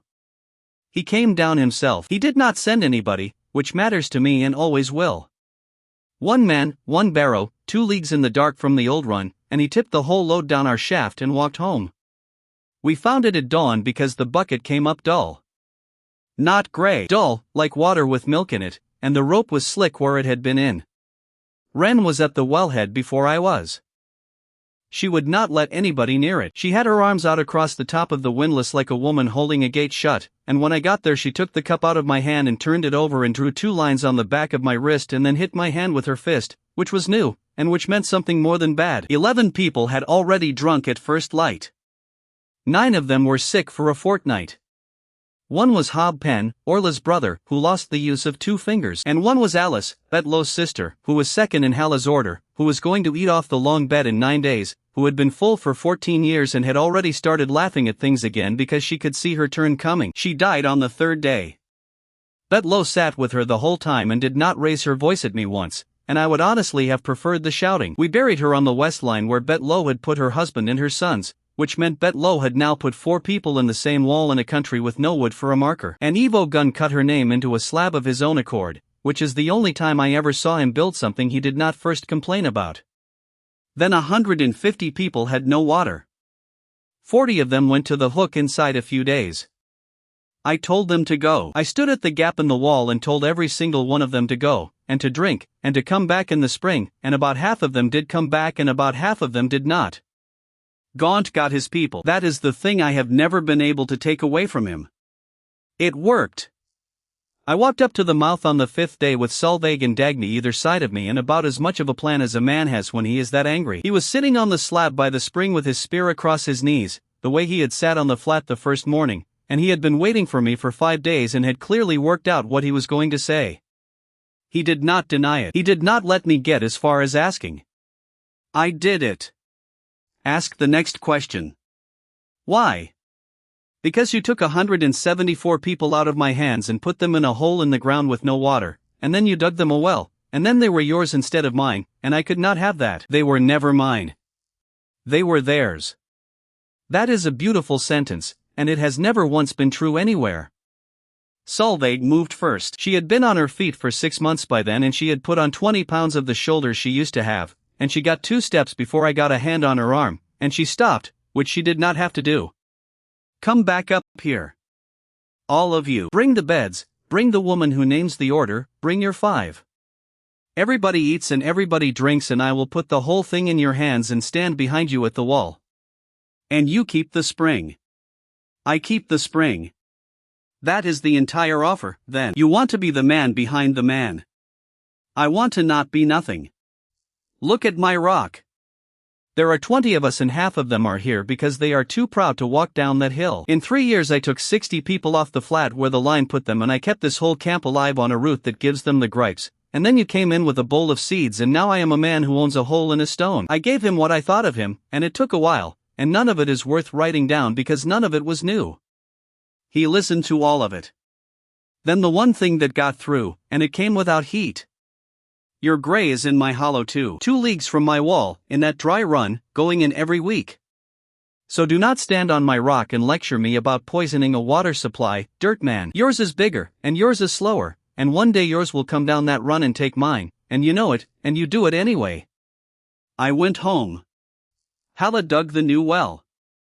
Not with her hands. She stood at the top of it for 8 days in the cold and named who went down and who came up and who rested. And she was still doing it at midnight when nobody was watching her do it. And it came in at 19 feet on the 9th day, 80 paces east of the old one, sweet as the mouth, and Evo Gun christened it the second mouth before anybody could stop him. She never once mentioned that I had made every one of us drink out of one hole in the ground for a year and never dug a second.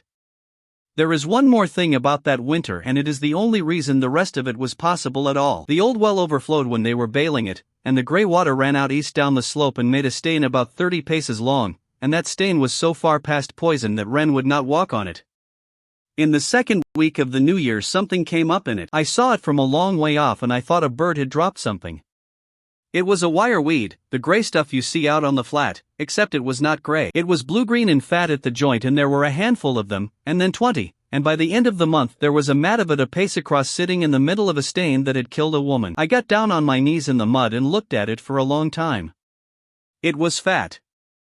That is what I could not get past. The wire weed on the open flat is a mean little starved thing you could use for kindling, and this was thriving, and it was thriving in the worst ground in the basin, which was worse than the ground round it by a factor I could measure with my hand. I pulled one and broke the stem and there was grit in it.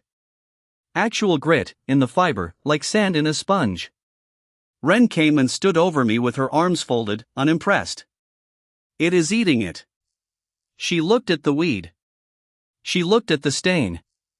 She shrugged. It took me another year and a couple of months to understand what I was holding, and by then it had cost me a great deal, and Wren remembers that shrug and brings it up whenever I start explaining anything. By the middle of winter the long bed had done its work 4 times.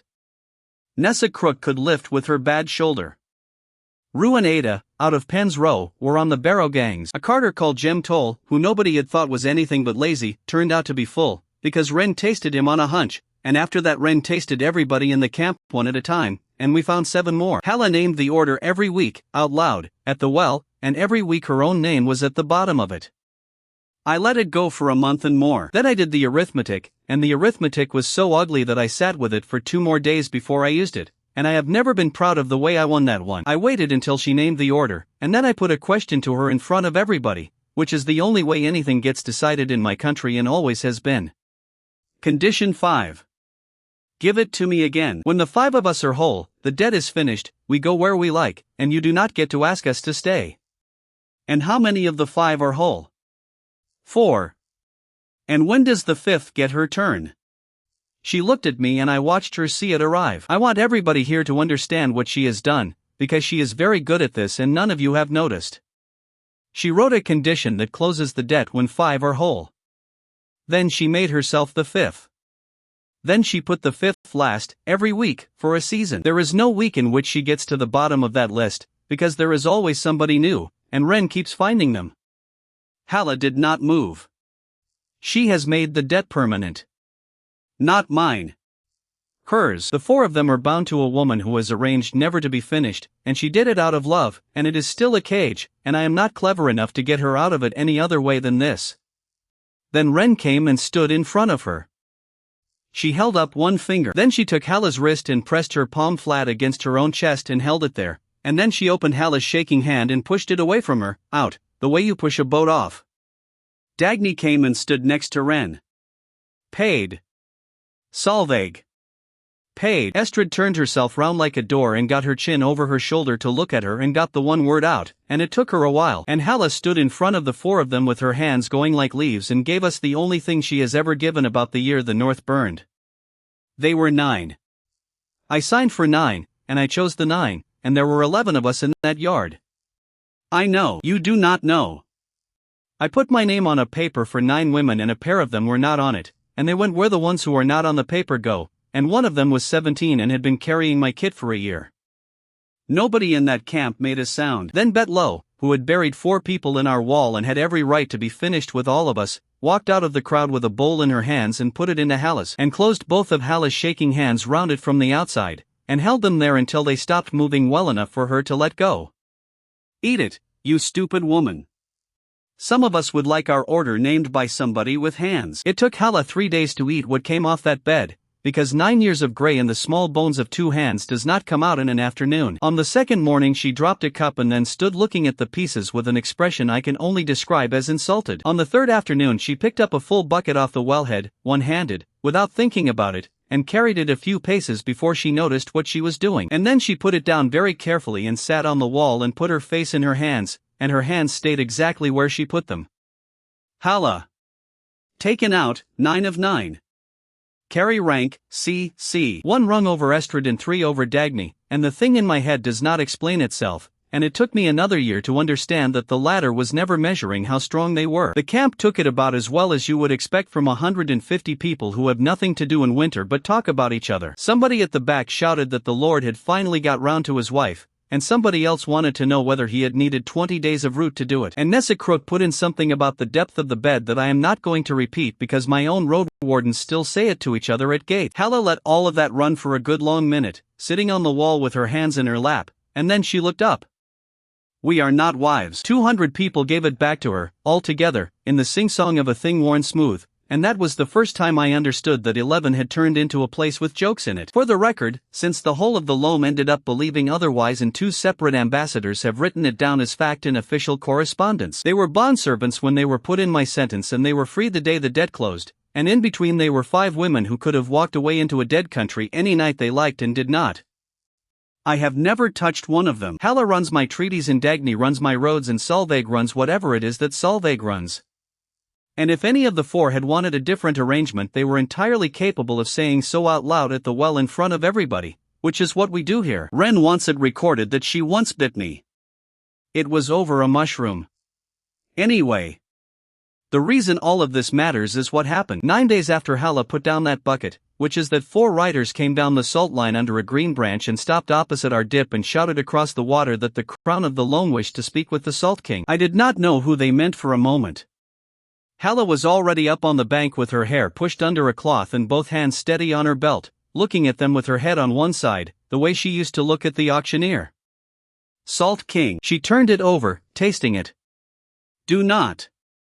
They wrote a couple of days to get that word out loud. If they have come with a word already made up in their mouths, then they have come with a picture in their heads, and I would very much like to know what is in the picture before you go down there and give them the truth about turnips. The picture in their heads had come from their own dredgers. We had been buying mud off the line crews since the spring.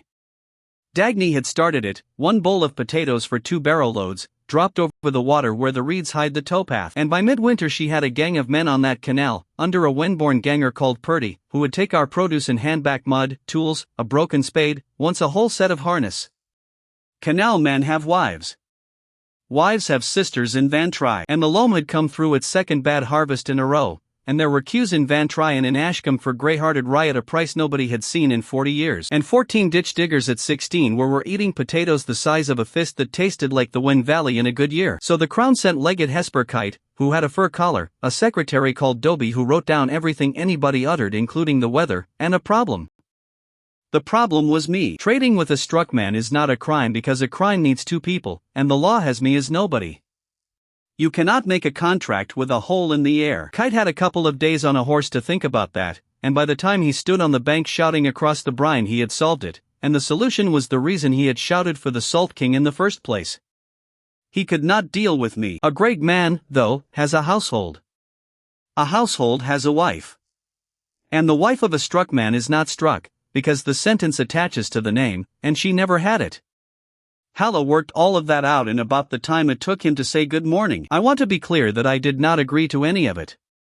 What happened was that I opened my mouth to explain that there was no Salt King and there were no wives, and Hala put her hand flat on my chest without looking at me and stepped in front. My lord is at his beds. He does not come to the water before noon. Dobie wrote it down. They put a plank bridge across at Reed Gap, which is the narrow place, because clean things can cross the line and always could, and Kite came over it in his good boots with 2 guards, Farron and Coy. He looked around at 150 people in stitched hide, under a wind they had started calling the Scour, and a wall of stacked crust, and a windlass, and 30 acres of dark green in the middle of a country he had been taught was a graveyard. And then, because he could not help it, he wanted to see the potatoes. I gave him the tour. Hala walked on my right and did not let go of my arm the entire time, which she is not in the habit of doing, and every time I opened my mouth I made it worse. I explained that we were putting the tomatoes in shallower this year because the crown of the plant was rotting where we had gone too deep. I explained that a bed likes to be worked before it is wet. I explained, and I remember this because Dobie wrote it down and I have since seen the page, that with the right depth and enough patience you can get 3 good ones out of a bed before she is finished. Behind us, Nessa Crook laughed so hard she had to sit down on a barrow. Kite went the color of a beetroot and gave it out that the Crown had no wish to inquire into the domestic arrangements of the Reach. The domestic what? Hala dug her fingers into my arm hard enough to bruise. They talked for most of the day in the lee of the wall with a slab between them for a table, and I was not allowed to be there. Hala put me on the far side of the camp with a spade in my hands and let it be known, in front of the legate, that my lord had beds to see to. Dobie wrote that down as well. Somewhere in an archive in Vantry there is a line about how the Salt King attends personally to his own ground, which is the only true sentence in the entire document. What she got is this: 40 pounds of iron in bar. 600 nails. 2 oxen, which walked across a plank bridge over a canal of brine one at a time with 4 men on the ropes and took the whole afternoon. Sound timber, 11 wagon loads of it, over the winter, in the Crown's own wagons, which meant the Crown's own drivers cutting a road down the far bank to get it there. And 2 sacks of rye seed, which I had not wanted and did not need, and which Hala took because she wanted them to have handed us seed. What they got is 1/10 of everything that came off my beds, delivered at the line, weekly, for a year. 1/10. I had given her 1/4, out of the side of my mouth, on the walk down, and she went in at 1/10 and held it for most of the day with a legate of the Crown of the Loam who had come out expecting to buy an exile with a pair of boots. She did it by being frightened of the wrong thing. She kept telling him that her lord was proud, that her lord would not sell to men who had struck him, that she was going behind her lord's back to do this at all and would he please keep his voice down. And Kite, who was a decent enough man in a fur collar, spent the whole afternoon gently helping her betray me for as little as possible.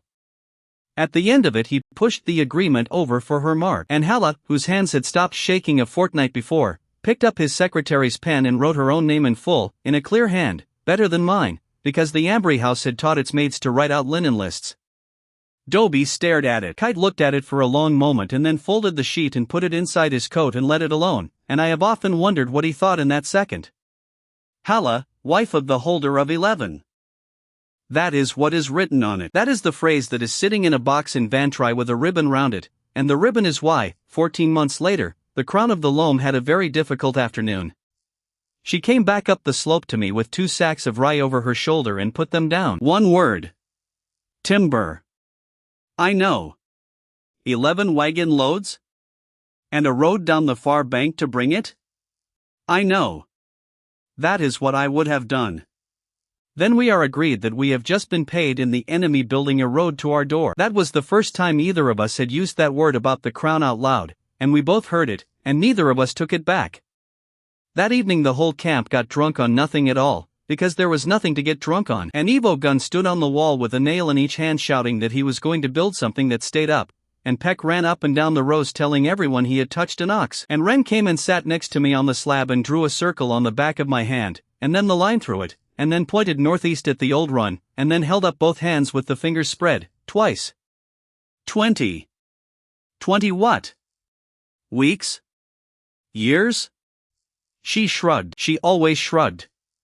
But she had never brought it to me twice before.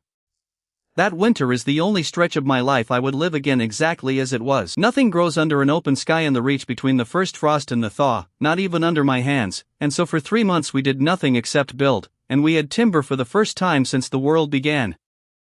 Evo Gun got his wall 12 feet, faced with dressed crust and backed with earth. On a footing he dug himself in frozen ground because he did not trust anybody else to dig it. He put the cart gate in it, wide enough for 2 carts abreast, and when Bet Low wanted to know why 150 people in a dead country needed a gate you could drive 2 carts through, he gave her that a gate is a promise about what is coming later. Dagny put in the first road.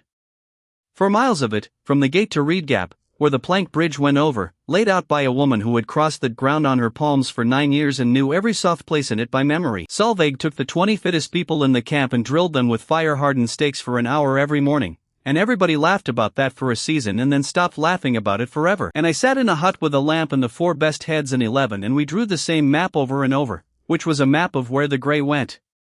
40 small hollows to the south and west, none deeper than a knee, all of them marked with a stake. The long trench spoil, which was the bad stuff, going northeast into the old run. For leagues between the two, and a rock ridge in between them, and both of them growing every single week. You keep calling that a plan, said Hala, on about the 4th night. It is a plan. It is a place to put things. A plan is what you do when the places are full. The thaw came in the 3rd week of the 2nd year, and a fortnight later the crown finished its road. They had cut it down the far bank all winter for the timber wagons, and everybody in 11 had watched it come, and everybody in 11 had settled on the same comfortable story about how convenient it was. On the 12th day of the thaw the cut came round the shoulder of the last spoil bank, turned, and crossed the salt line on a new stone bridge with piers, built by a few hundred men in most of a season a mile north of Reed Gap. It came down onto our side of the water and ran straight at my gate. Not to my gate. At it. A road that ends at your door is a compliment. A road that ends at your door and is 30 feet wide is not about you at all. Betnivel rode down it in front of the first convoy, on her own horse, with her own riders, and she did not look at me while she read it out. 11 wagons. 96 people in them. They were not soldiers. That is what I keep having to explain to people who were not standing at that gate.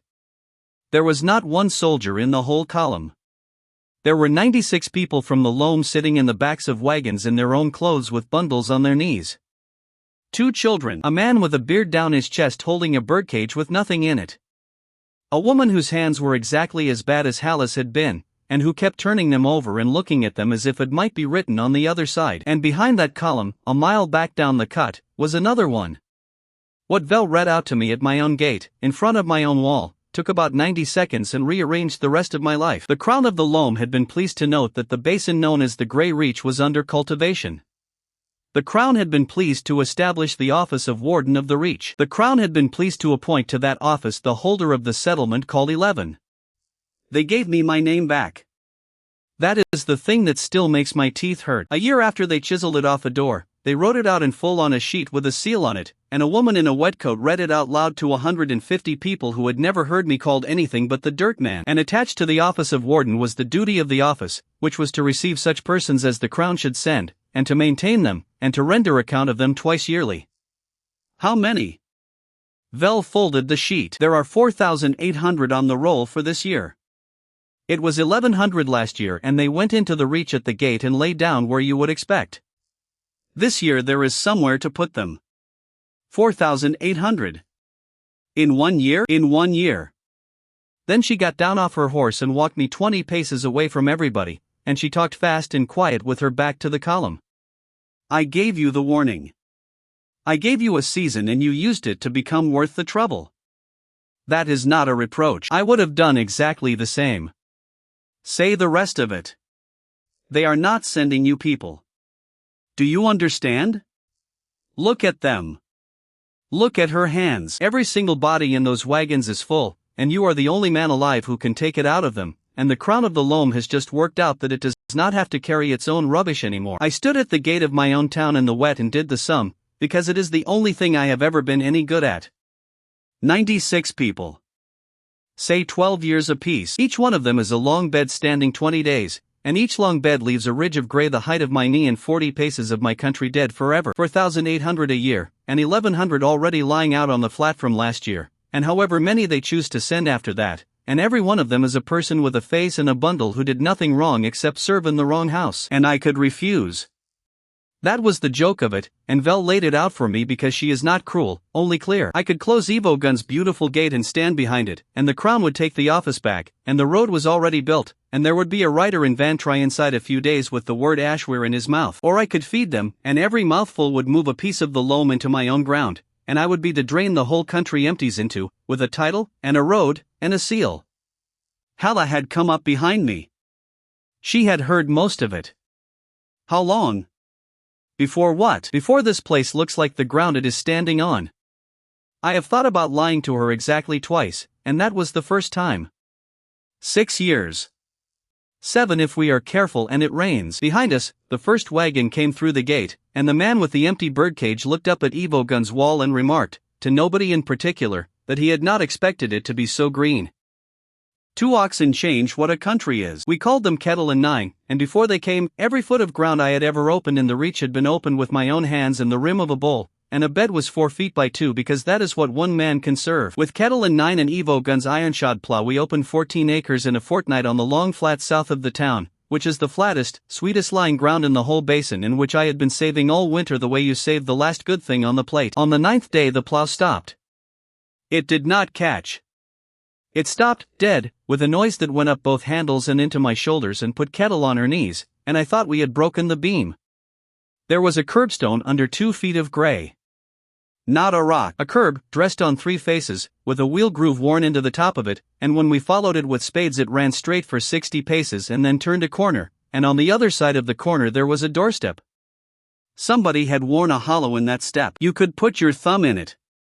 We dug for a fortnight and stopped plowing altogether, and by the end of it we had 2 streets, which then immediately christened Ox Lane and Bull Row, a wellhead with a stone lip, the footings of about 40 houses, and a drain. The drain is what finished me, if you want to know. Anybody can build a wall.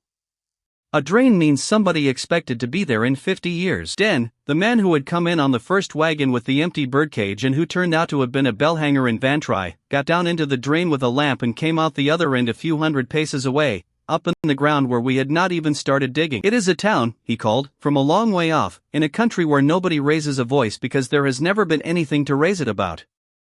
Wren went over it inch by inch for 3 days. She tasted the well lip. She tasted the black under the gray, which is where I made my mistake, because when she drew a fat little circle and then a whole hand of fingers I thought she was telling me it was good. It was good. Once. That is what she was telling me. She was tasting 300 years back through a floor. Grain, she drew. Fruit. Then she made the sign for sweet water, and pointed at the stone well head, and then she pointed northeast, up the shoulder, straight at the old run. It ran here. That watercourse ran down past this place and it was their water. She nodded once, and then she did something she had never done before, which was to take my hand and hold it, and she is not a person who touches anybody except to pass something on. We found their hollows on the 11th day. 40 of them, out on the southwest flat beyond the old town, laid in a fan, each one no deeper than an E. Every single one with a stake hole at the north corner. I sat down on the edge of one of those hollows in the middle of the afternoon and did not get up for about an hour. And the reason I did not get up is that I had put a stake in the north corner of 40 hollows on my own southwest flat because it was tidy, and because you have to put the stake somewhere, and because I had worked it out for myself as if I were the first man ever to have a problem. Cinder, that is the name Bethany Vell had given me on the towpath in the autumn, and I had not been listening, because when somebody hands you a place that drowned before her grandmother was born, you file it with the weather. Ashweir was open twice, once 80 years ago for a camp nobody wrote down. And once, long before that, for Cinder. Hala found me on the edge of the hollow. She sat down next to me and let it be quiet for a while, which is not her habit, and then she put the question in the shortest form it has. Were they flooded because they got big? I have been thinking about that for most of the day, and I do not think so. I think they were dead before the water came. Show me. So I showed her, because it was all lying there in the ground in the order it happened, the way it always is if you know how to read a cut face. Black earth at the bottom, 2 feet of it, deep and good, the kind of ground I would have given my right hand for. Then a gray layer, thin at first. Then black again, thinner. Then gray, thicker. Then a band where the two are mixed like a bad cake. Then, at the top, one clean stripe of river silt with shells in it, 1.5 inches thick, and above that 300 years of dust. They did what I am doing. Somebody in that town had my hands, or something like them, and they took it out of people and they put it in the ground behind the houses, and every year the good layer got thinner and every year the gray got fatter, and it took them about 2 generations. And the silt? The silt is the flood. The crown opened Ashweir and rinsed the basin, and by the time the water came over that street there was nothing living down here worth drowning. They did not kill Cinder. They came and washed the bowl afterwards. Hala sat with her arms round her knees. Then the question is not where we put it. No. The question is what eats it. That is the whole of it, and it is the sentence my country has carved over the gate now, and she had it first, sitting on the lip of somebody else's rubbish pit in the 3rd month of the 2nd year, and I have never once let anybody give me the credit for it. I want to be honest about what that day did to me, because everything I did for the next 4 months was wrong and it came out of that hour. I stopped sleeping properly. I went round the beds twice a night. I moved 4 hollows that did not need moving. I stood at the wall watching wagons come down the cut with 90 more people in them, and I could not make myself go out and meet them, and Solveig went instead, a fortnight running, and never once mentioned she was doing it, because here is what I could not get out of my head. Not the flood. Not Cinder. It was that the man in that town, whoever he was, had almost certainly been standing exactly where I was standing, doing sums exactly like mine, on a day when he could still smell bread. He had been quite sure that he had a few more years. There is one more thing about the old town, and it is the only good thing. Out in those 40 hollows, in the ground that had been dead for 300 years, in the worst dirt in the worst country in the world, there was wire weed. Not the mean little stuff off the flat. The fat kind, blue-green at the joint, in mats you could not get a spade under. I pulled a handful and broke a stem and rolled the grit out of it between my fingers, standing on top of 300 years of another man's mistake, and it gave me nothing at all that day. Wren was watching me do it. She has never let me forget that either. Wren had never eaten a cure, and it was my fault, and it had been my fault for 14 months. Every mouthful of everything I grew went into a mouth that was one continuous scar, and it opened her, and she bled, and she swallowed enough to be polite and then went and was sick behind the wall where she thought I could not see. The pump works on what it can reach. It cannot reach through a mouth that will not let food sit in it. So I did the only thing I know how to do, which is the thing I had been doing since I was 19 years old in another world, and which nobody in this one had ever been able to do because nobody in this one had 3 days. I bred a tomato for her. Take the softest fruit off the row. Save its seed. Plant it. 3 days. Take the softest fruit off that. Save its seed. Plant it. 3 days. In the loam that is a lifetime of work, and you are lucky to see it finished by your grandson. Under my hands it is a season. I ran 22 generations in 66 days, and I kept 2 things and threw away everything else, and the two things were a skin thin enough to break under her tongue and a flesh with no bite in it at all. They are small and yellow and they hang in a row like a string of lamps, and Den christened them lanterns before I had even lifted the 11th crop, and that is what they are called now from here to the sea. She ate 7 of them, sitting on the wall at the end of the long south with her feet hanging, and Hala stood at her left shoulder and Estrid stood at her right and neither of them touched her. The first one hurt. I watched her take it and I watched her whole face brace and then not need to. Then she ate the other 8 fast, like a child, with both hands, and the gray came up out of her in a way I have never seen before or since, because it came out as smoke. It came off her tongue and out of the corners of her mouth in thin dry threads, and it hung there in the still air over the row, and then the scour came over the wall and took it away, and I have never once been able to explain that to anybody who was not standing there. Ren. Taken out, 2 of 2. Carry rank, beat. She sat there working her jaw. Then she put a finger in her mouth and felt round the inside of it. Then she looked up at Hala, and drew a breath, and made a sound like a hinge, and tried again. And the first thing Ren said in 4 years, the very first sentence, in front of a handful of people who all remember it differently and none of them wrong, was this. Dagny snores. Dagny sat straight down in the dirt. You have been lying next to me for 4 years, she said, and that is what you have been saving up? Ren nodded. That is only the first, she said. There is a list. Her voice was terrible for the first month. It came out of her at 2 pitches with a scrape between them and she could not get above a certain loudness, and she hated it, and she used it constantly. She talked for a fortnight almost without stopping. She told us what a horse smells like from the ground. She told us the names of the Ambry kitchen cats, all 6. She told Estrid, out loud, at the wellhead, in front of about 40 people, exactly what she had wanted to do to the men in grey coats, and there was a silence afterwards, and then Nessa Crook said she would hold the ladder. And on the 12th day she came and found me at the beds and said the sentence that turned this whole thing over. Bring me the flour, she said. The crown sent flour with the people. 12 sacks a wagon, ground in Vantry, rough and grey and full of husk, and it came in under the maintenance clause of the office of warden, which is the only clause anybody in Vantry has ever taken seriously. We had 111 sacks of it stacked in the shed at the end of Bull Row because nobody would eat it once they had eaten potato, and I had been using it for paste and for the pigs I did not have yet. Ren went along the stack and put her tongue to 11 sacks in a row, and then she sat down on the floor of the shed with her back against them and told me the whole of it in about 20 minutes. This one is when ground, she said. Onion ground, North End, and it has been grey 4 years and they are mixing it 1 part in 5 with something clean, and the clean is coming from a long way south because it is a different water. This one is Ashcombe. Ashcombe is worse. Ashcombe is grey to the middle and they are mixing 1 in 3. This one is Bramley 100 and it is fine, it is good, it is the best thing in this shed, and there are 2 sacks of it. 2 out of 11. She went along the rest of the stack over the next 2 days and it came out at about the same. 2 sacks in 11 clean. The rest mixed, and the mixing getting heavier the newer the sack. Then she found the ones with the bone in. I did not believe her. That is on me and I have never tried to take it back. She had been talking for a fortnight and I put it down to a woman who had 4 years of things saved up and was enjoying an audience, and I made her tell me twice. Bone, she said.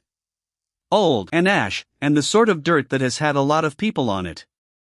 This came off the flats below Ashcombe where they put the plague dead in the year my mother was born. Hala stopped what she was doing. They are ploughing the burial flats, said Ren. It is the only sweet ground they have left down there. I went and sat on the step of the shed for a while. Here is what I had been telling myself for 14 months, and I want you to see how comfortable it was.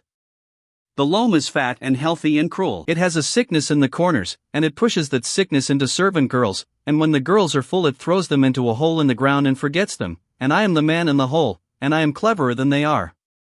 None of that was what was happening. The loam is dying. It has been dying for 300 years, from the middle outwards, and everything I had been calling cruelty was a country trying to stay alive 1 field at a time. The blessing was never a punishment.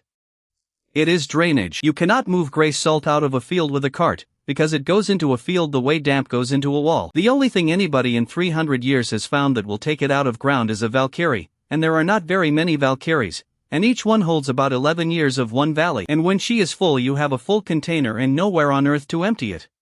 So you send it to the bottom of a bowl in the middle of a desert, and you keep the bowl surrounded with brine so it can never come back, and every 80 years or so you rinse the bowl. And nobody has ever stopped it? Nobody has ever had anywhere else to put it. That is the whole machine. There is no evil in it anywhere, which is worse, because there is nobody at the middle of it to hang. And then a struck seed man goes into the bowl and starts taking the salt out of bodies with his hands, and the crown of the loam, for the first time since it cut the line, has somewhere to put its rubbish that is not a woman. They were not sending me their rubbish because they hated me. They were sending it because I was the only drain in the world, and their house was flooding. By the 5th month of the second year there were 2,100 people in the Grey Reach and 1,100 of them had already eaten off my beds. That is 1,100 bodies emptied into 40 acres of ground, and the spoil of it went where the spoil had always gone, which was northeast, up the shoulder, into the old run. It had 16 feet of grey in it by then, over half a league. On a still morning you could stand at the lip and hear it settle. Evo Gun had been at me about it since the thaw. He wanted a dike across the throat of the run where it comes off the shoulder, and he wanted it in dressed crust with a line core, and I gave him every hand I had in a season in everything we had. He built a beautiful thing, 9 feet at the base, for at the crown, a proper batter on the face, keyed into rock at both ends. The lime wall. He carved the date into the north end of it and his own mark under the date. It held for a couple of hours. Salt eats lime. I knew that. He knew that. We both knew it in the way you know a thing you have decided not to look at, which is to say we had told each other that the facing would keep the core dry, and the facing was crust, and crust is salt, and I am the man who is supposed to know what is in the ground. The front came down on the 11th night of the 5th month. It does not rush. That is what nobody believes. It came out through the breach at about the speed of a man strolling, and then it spread on the flat and slowed to the speed of a man thinking, and it came on all night in a sheet 300 paces wide and knee-deep, and it went where the wet was, and the wet was my fields. Solveig had the north end by the time I got there. She had turned out the whole of 11 in the dark with 2 words and a bell. She had them cutting a channel east across the fall of the ground, a cut 300 paces long to take the front sideways into the dry pans where there was nothing to feed it. 7 hours.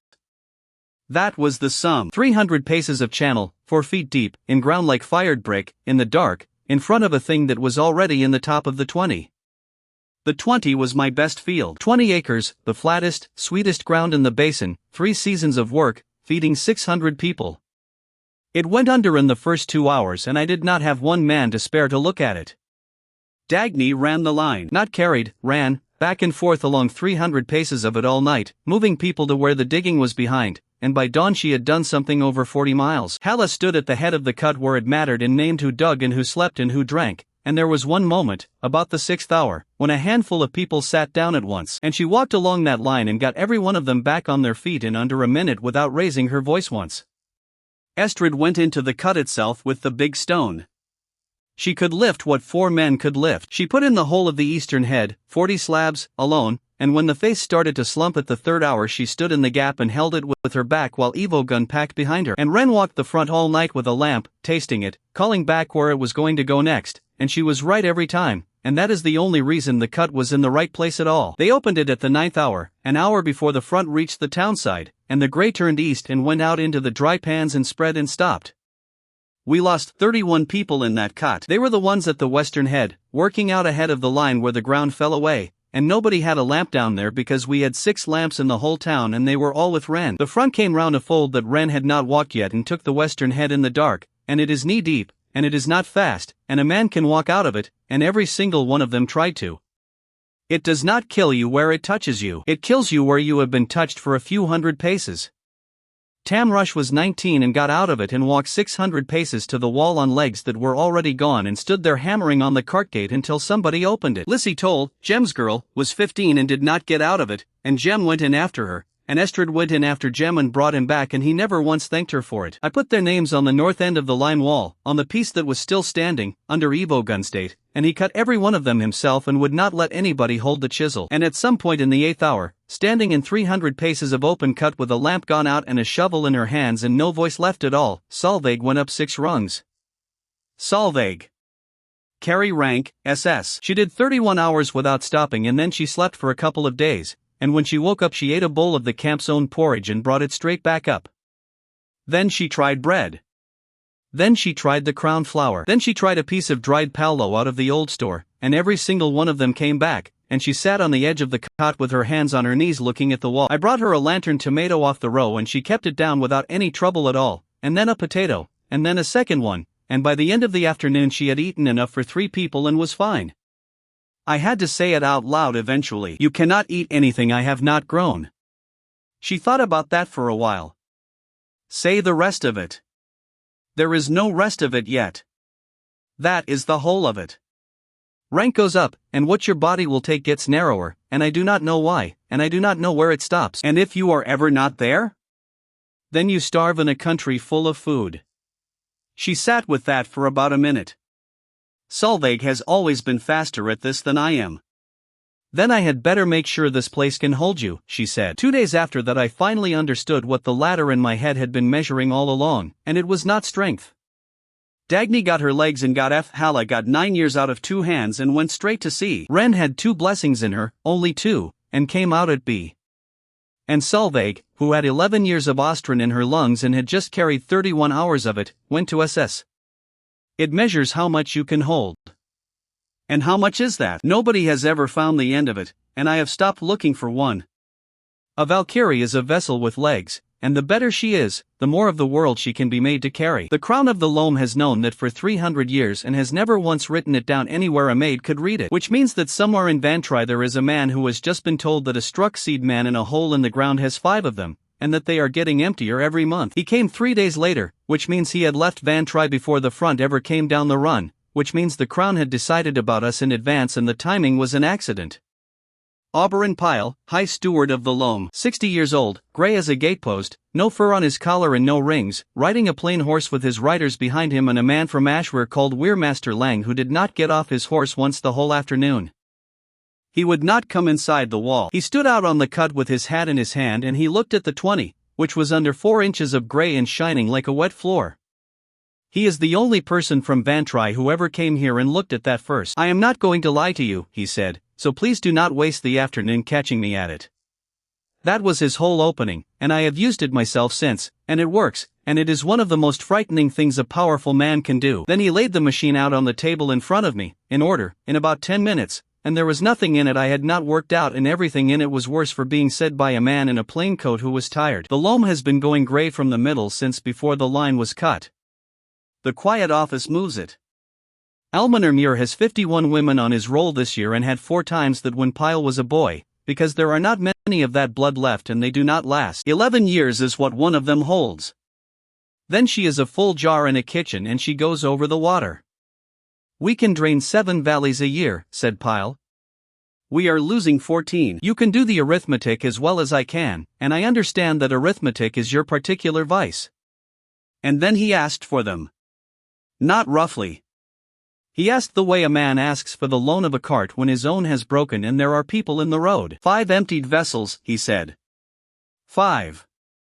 They can hold again, and each of them buys a valley 11 years, and 11 years is 2 harvests of children who do not go grey at the joints. In return the Crown makes this place lawful forever, feeds it through the winters, sends you every full body in the loam, and puts your name back on the door in Vantry with an apology under it. Halla was standing on my right. And when the 11 years are up? She said. Pyle looked at her. He knew exactly who she was. He had read the sheet with her name on it, in a box with a ribbon, and he had come out here anyway and he had made his offer with her standing there in front of him. Then we should need 5 more, he said. There are no 5 more. Muir has 51 on his roll and they are all his and none of them are empty. So when our 11 years are up, and this place is a country with 40,000 people in it and a wall and a road, you will need a debt again, and there is a set of gates at Ashweir, and you will use them, and you will be sorry, and you will still use them. That is a fair statement, said Pyle. So the offer is 1 year of peace and then the same afternoon. The offer, said Pyle, is 11 years for the whole of the Wen and Ashcombe, paid for with 5. I am not going to pretend that it is more than that. I am going to stand here and tell you that it is a great deal, because 5 is a small number and 2 valleys are not, and any man who tells you the arithmetic does not count as selling you something. I want to be honest about the next moment, because a great many people have since decided that I was noble, and I was not. For about the length of a breath I did the sum. 5 against 2 valleys. I have never once been able to stop myself doing a sum, and I did that one, and the sum comes out on his side, and anybody who says otherwise has not looked at it properly. What stopped me was not arithmetic and it was not love. It was a rule I had said out loud on my first night in this country, sitting in the dark with a dead bean in my fist, to a woman who could not hold a cup. Condition 4, I said. I never buy anything with one of them. Not a road, not a well, not a truce, not my own neck. I said that on the first night to 5 women who own nothing at all, and I have said it back to them every year since, and it is the only law this place has ever had. Pyle put his hat back on. A rule made in a bad night, he said, is still only a rule. That is all any of them are. And 2 valleys of people. And they are yours, I said. You made the machine that needs them fed. You have had 300 years and 51 women and a canal, and you never once tried to find something that eats it, because you had somewhere to put it. I have been here 14 months and I have found 4 things that will grow in this basin, and I am not finished. He was quiet for a moment. Then he did the thing that made me respect him and hate him at once, which was to accept the answer completely, immediately, without one more attempt. Very well, he said. Then I have to tell you the rest of it, because I told you I would not lie. The Reach is a drain, he said. A drain that becomes a country stops being a drain, because a country can refuse, and you have just refused. So the crown cannot leave it standing. There is no malice in that. There is no man in Vantry who wants your people dead. There is simply nothing else to be done with a drain that has learned to say no. Weirmaster Lang will open the 6 gates of Ashweir at first light on midsummer morning. 2 days to fill the low ground. 9 days for the basin. There will be no soldiers and no siege and no herald, and if you are all standing on the hook by then, the water will not come up past your knees on that rock, and the crown will take everybody who walks out over the causeway and settle them on the Ashcombe Flats, and no charges. Everybody. Even you. Even, and I regret this more than you will believe, the 5. Halla did the count out loud before I could. 77 days. 77 days, said Pyle. I would rather you spent them walking than digging. Then he got on his horse, and at the last moment, with his hand on the rein, he leaned down and said the only thing he said all afternoon that was not part of his brief, and he said it quietly enough that only I heard it. I have a granddaughter in the Bramley 100, he said. Bramley is the last clean 100 in the loam. If you find you're something that eats it, come and knock on my door, and I will open it, whatever they have made me do to you by then. He rode away up the cut with his riders behind him and the whole of 11 watching from the wall, and nobody cheered and nobody threw anything, and Evo Gun started measuring the gate. 77 days is 25 3-day generations of anything I choose to plant. That is the entire reason there is a country here now. Not courage. Not the 5. A man in a plain coat gave me a season because he thought it was a mercy, and I heard a number, and the number was 25. 77 days is not long enough to move 2,100 people out over a causeway, and it is not long enough to build a wall that will hold 9 days of standing water, and I knew both of those things by the second morning. What it is long enough for is a country. We built more in that season than in the whole year before. Bravery had nothing to do with it. Everybody in 11 now had a date, and a date does something to people that a threat never does. Dagny took the roads and would not let anybody else touch them. For miles of the cut, 2 miles down to Reed Gap, and then the thing that mattered, which was the spine, a graded track running northeast up the shoulder to the old run with passing places all along it. She put wardens on it. 12 of them at first, then 20. They carried a stave and a flat tin whistle, and they had the right to stop any barrow on the road and turn it round. She picked every one of them herself out of 2,000 people, and that is where my first real quarrel of that summer came from. Solveig took the levies. 240 people, an hour every morning, and the bell. The bell came off a crown wagon and had been meant for a mule. Evo Gun hung it on a frame at the top of Bull Row, and Solveig rang it 9 times on the first morning, and every person in 11 came out of doors, and after that we called it the 9 bell, and it has rung 9 every morning since. Halla took the order, which she had always had, and turned it into the thing that nearly broke us. Because an order is easy when there are 6 of you and 1 potato. With 2,100 people, it is a queue that starts before dawn at the head of Bull Row and goes down past the seat house and out of the gate, and everybody in it can see exactly where everybody else is standing. Bet Low came to me about it first, which I should have taken more seriously. There are people at the front of that queue who came off a wagon in the spring, she said. My sister is in the wall. There are 4 of mine in that wall. The order goes by who is worse. I know what it goes by. I am telling you what it looks like from the middle of it, and you have never once stood in the middle of it, because you eat last and you think that settles the matter. The new people had their own version, and their version had a name attached to it inside a fortnight, and the name was Coruscant. She had come in on the 9th convoy with 140 people out of the Ashcombe Flats, and she had held that 140 together on the road for a fortnight. And by the time she got to my gate she had done something nobody else in the wagons had done, which was to arrive as a group instead of as a heap. She was not a troublemaker. That is what made her dangerous. She came to the wellhead in front of everybody and put it plain. 2,100 people, she said. 1,600 of us came in this year. 4 of the 5 who named the order, run the roads, ring the bell and hold the gate walked in here on the first day.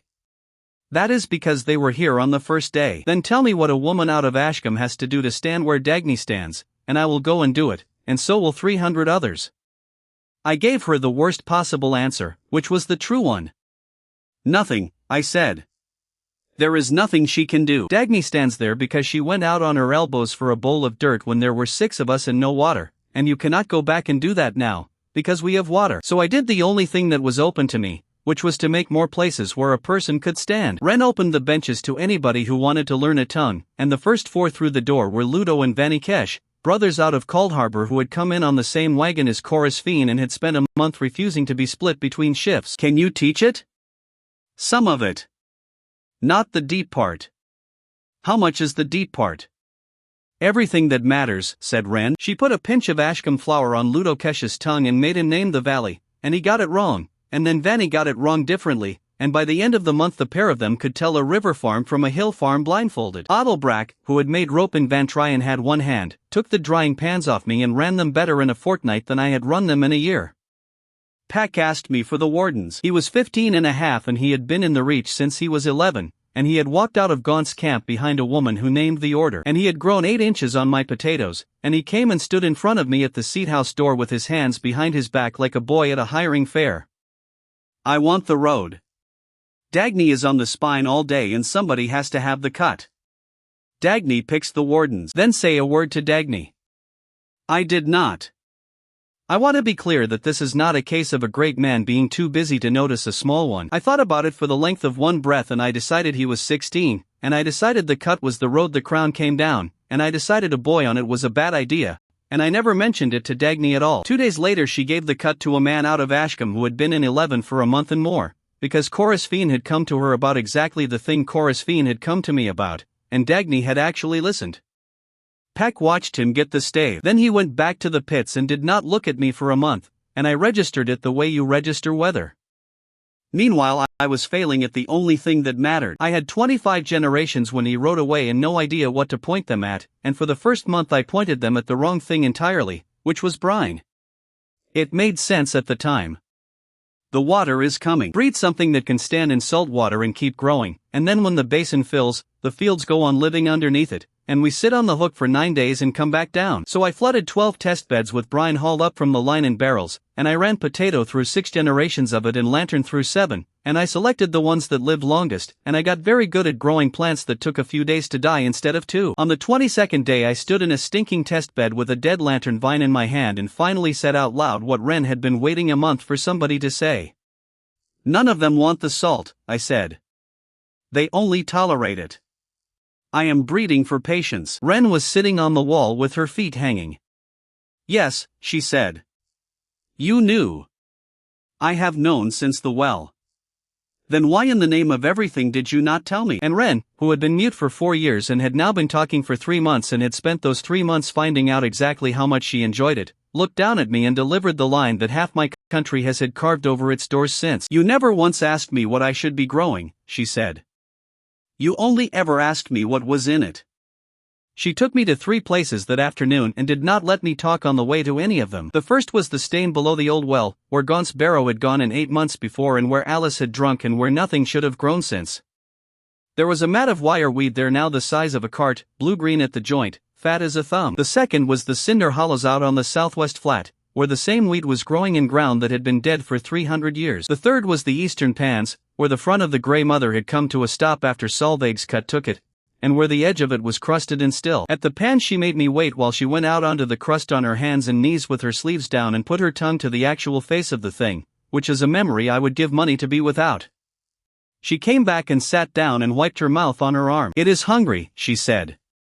Say it another way. There is nothing in it that wants us. It goes downhill and it goes wet and it goes where there is anything living, and it goes there because living things pull it. That is all it has ever done. We have been calling it a mother because it moves at night and we are frightened, and it is a heap of salt that goes towards dinner. Then it can be led.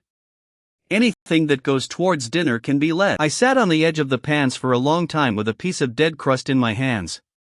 18 months I had spent building fences round it, moving it in barrows, putting it in hollows, digging channels to take it sideways, and every single one of those was a way of saying no to it. And a thing that only ever wants one thing does not need a fence. It needs a plate somewhere else. Then we went back to the stain and I pulled up wireweed for a couple of hours. Here is what it is. It is a plant that grows where there is gray salt and nowhere else, and it takes the salt up into itself and locks it in the stem, in little hard grains you can feel with your fingers if you break the fiber. And it goes on doing that until it dies, and then the whole business goes back into the ground and it starts again. Nobody had ever cared. Why would they? It is the ugliest plant in the world. You cannot eat it, you cannot burn it, sheep will not touch it, and the only place it grows is in ground where nothing else will, which means nobody who has any choice ever goes and looks at it. I weighed it. That is all I did. I pulled the mat off the stain, I dried it in the sun for a couple of days, I burned it in a tin, and I weighed what was left, and I put my hand flat on the ash and the thing in my head told me what was in it. 4 pounds of dry weed off 9 square feet, and 11 ounces of gray salt in it. 11 ounces is nothing. 11 ounces is what comes out of one man's arm. It had taken that mat 18 months to do it and it had done it by accident. But 11 ounces was not nothing, because 11 ounces was the first time in the whole of this story that any of that stuff had gone into anything except a hole in the ground or a woman. I stood up in the middle of a stain that had killed Betlow's sister with a tin of gray ash in my hand and I started laughing, and I could not stop, and people came out of Bull Row to see what had happened to me. Faster, I said, when I could. It has to be faster, and it has to be bigger, and it has to want it instead of putting up with it. 17 generations. Take the fattest, take the grittiest, throw away everything that grows tall. I do not want a tall plant, I want a greedy one. Wren was already pulling seed heads off the mat and putting them in her shirt. Then it wants a name, she said. If we are going to make it greedy on purpose, call it whatever you like. She thought about it for a moment, standing in a poison stain in a dead country with her hands full of the ugliest weed in the world. Glutton, she said. We started on the 24th day of the 77. For beds of gluttons behind the seed house, sown thick, 3 days, and then Wren and I on our knees over the whole of it for most of the day pulling out every plant that had put its effort into being tall and keeping every squat ugly one with grit you could feel through the skin of the stem. Take the seed. Sow it thick. 3 days. Do it again.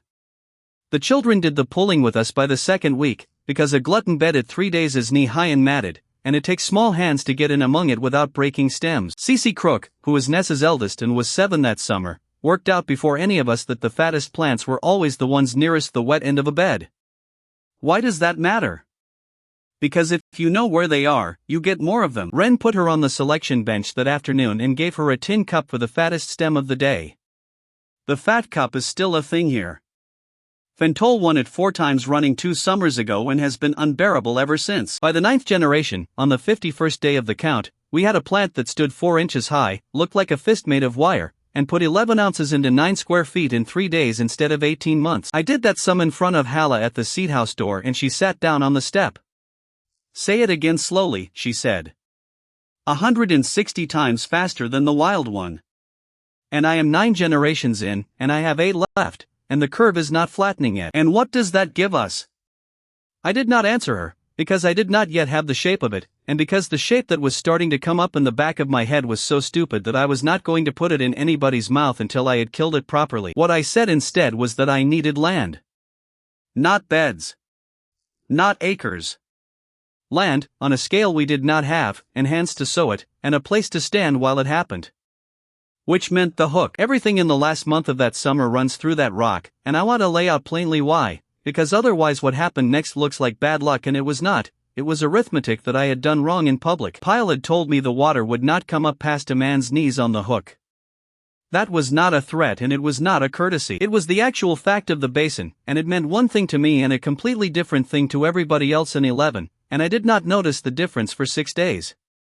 To me, the hook was a platform. It was where I would put 2,000 people in a seed store for 9 days while the basin did whatever it was going to do. To everybody else in 11, from the daypile said it out loud in front of the wall, the hook was the only piece of the world that was going to be dry. And Taliskant had been sitting on it with 20 people for a year. He came down to my gate on the 31st day of the count, on foot, alone, without the spear, and he stood in front of Evogun's wall in the middle of the afternoon where everybody could see him. "I have come to eat," he said. 2,000 people heard it. He had walked a couple of hours in the open to make sure they did.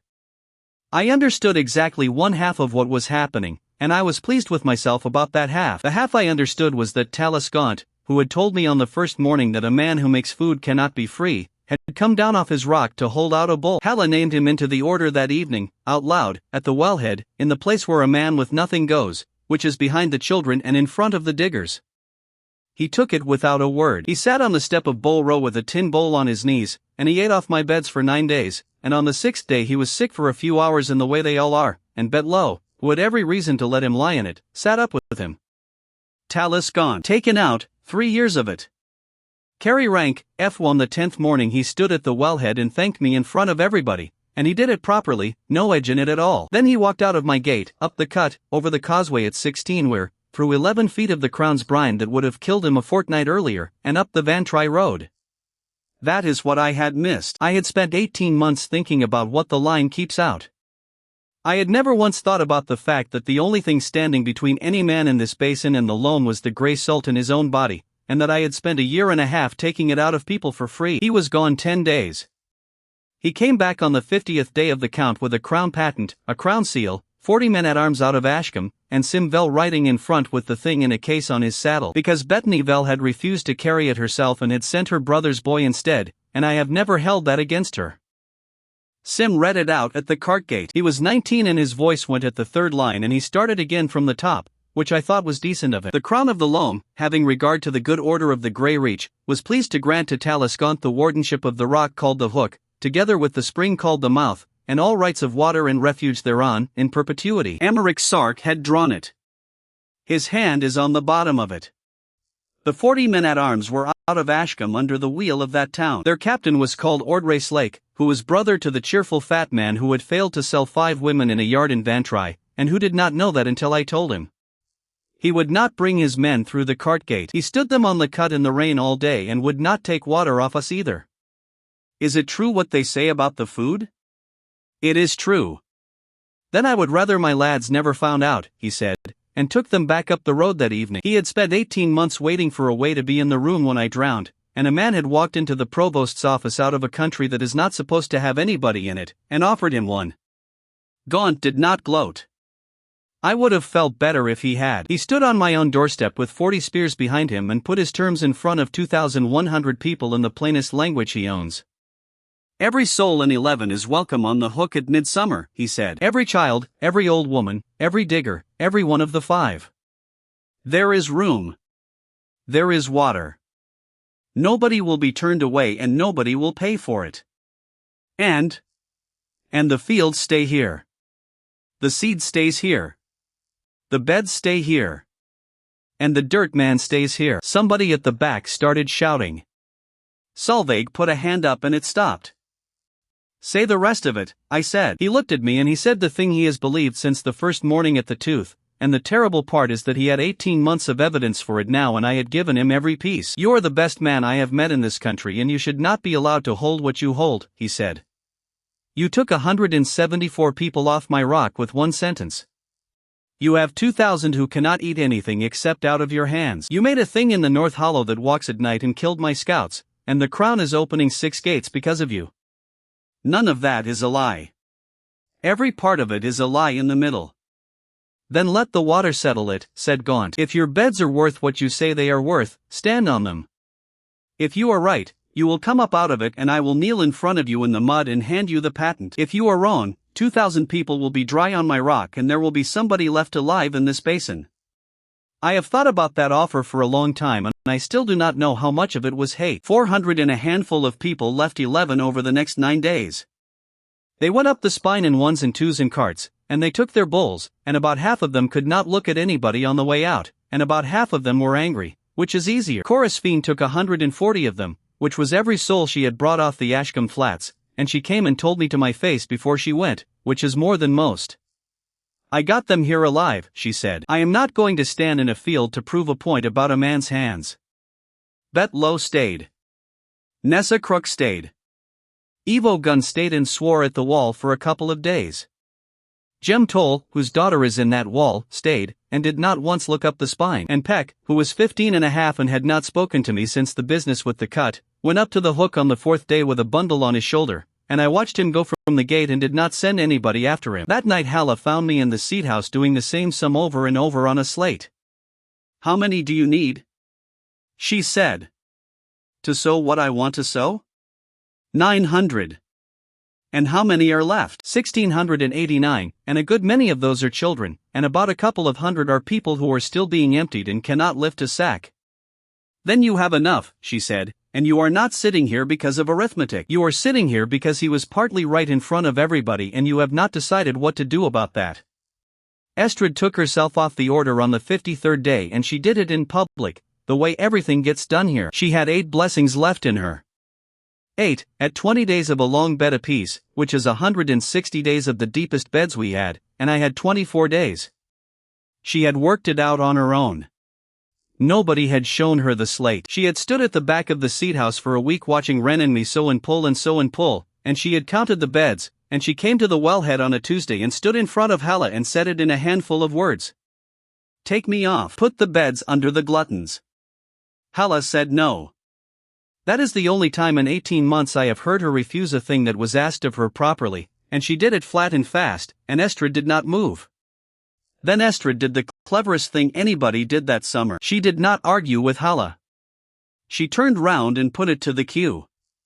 There were about 300 people at the wellhead. She could turn her head both ways by then, so she used it, and she went along the front of them. Who here has been full more than 10 years, she said. 11 hands. Bess Harrows, who had been in the Ambry laundry before the 5 of them and came over the water 11 years before I did. Innie Vels, who was the Reeves' own cousin and had been full since she was 14 and had never once been told by what. And who has been full less than 3? About 40. I have been carrying since I was 19, said Estrid. I am 31. I have gone 11 rounds with the quiet office and I have 4 working joints and I am the strongest thing in this town. And none of that goes away in 24 days whatever anybody puts in front of me. So put the beds under the weed, and when the water has been and gone, I will still be here, and I will still be full, and there will be time. Nobody said anything. And if there is not time? Said Hala. Then I will have been the last full jar in the world, said Estrid, and I will have been that on purpose, which is not the same as being it because 4 men came in through a yard door. That is what she is. Everybody who meets her thinks she is the quiet one. So the beds went under the gluttons. All of them, every long bed we had, and the 20 as far as we could get the plow over the crust, and the whole of the long south. Generation 12 came up on the 60th day. 4 inches high. A stem like knotted wire. Root to 2 feet in 3 days, which no plant on any world I have lived in does. And when I dried it and burned it and put my hand in the ash, the thing in my head gave me a number that made me sit down on the step for the second time that summer. 9 pounds of grey salt out of 9 square feet in 3 days. Wild wireweed does 11 ounces in 18 months.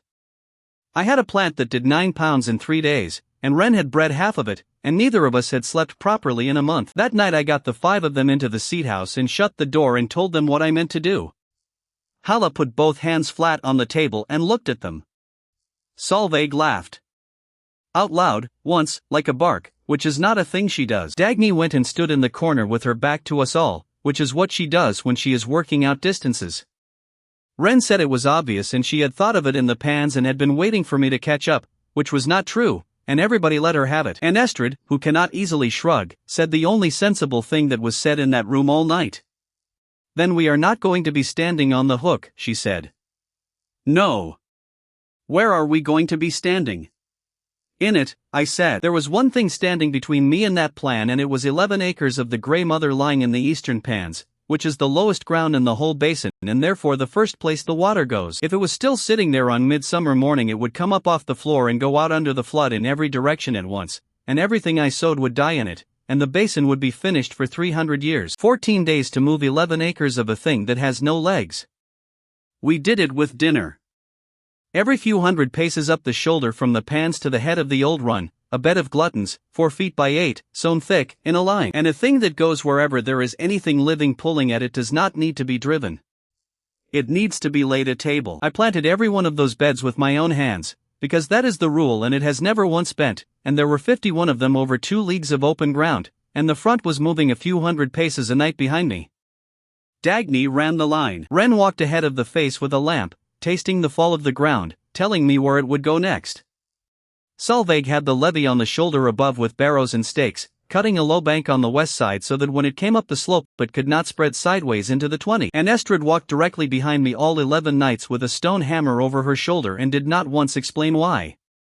The third night nearly finished it. There is a fold in the ground about a league up from the pans that is invisible in daylight and does not exist on any of Dagny's maps because it is a hand deep and a few hundred paces long, and rain had come in from the north for a couple of hours in the afternoon and put water in it. Wren had gone forward to the 16th bed.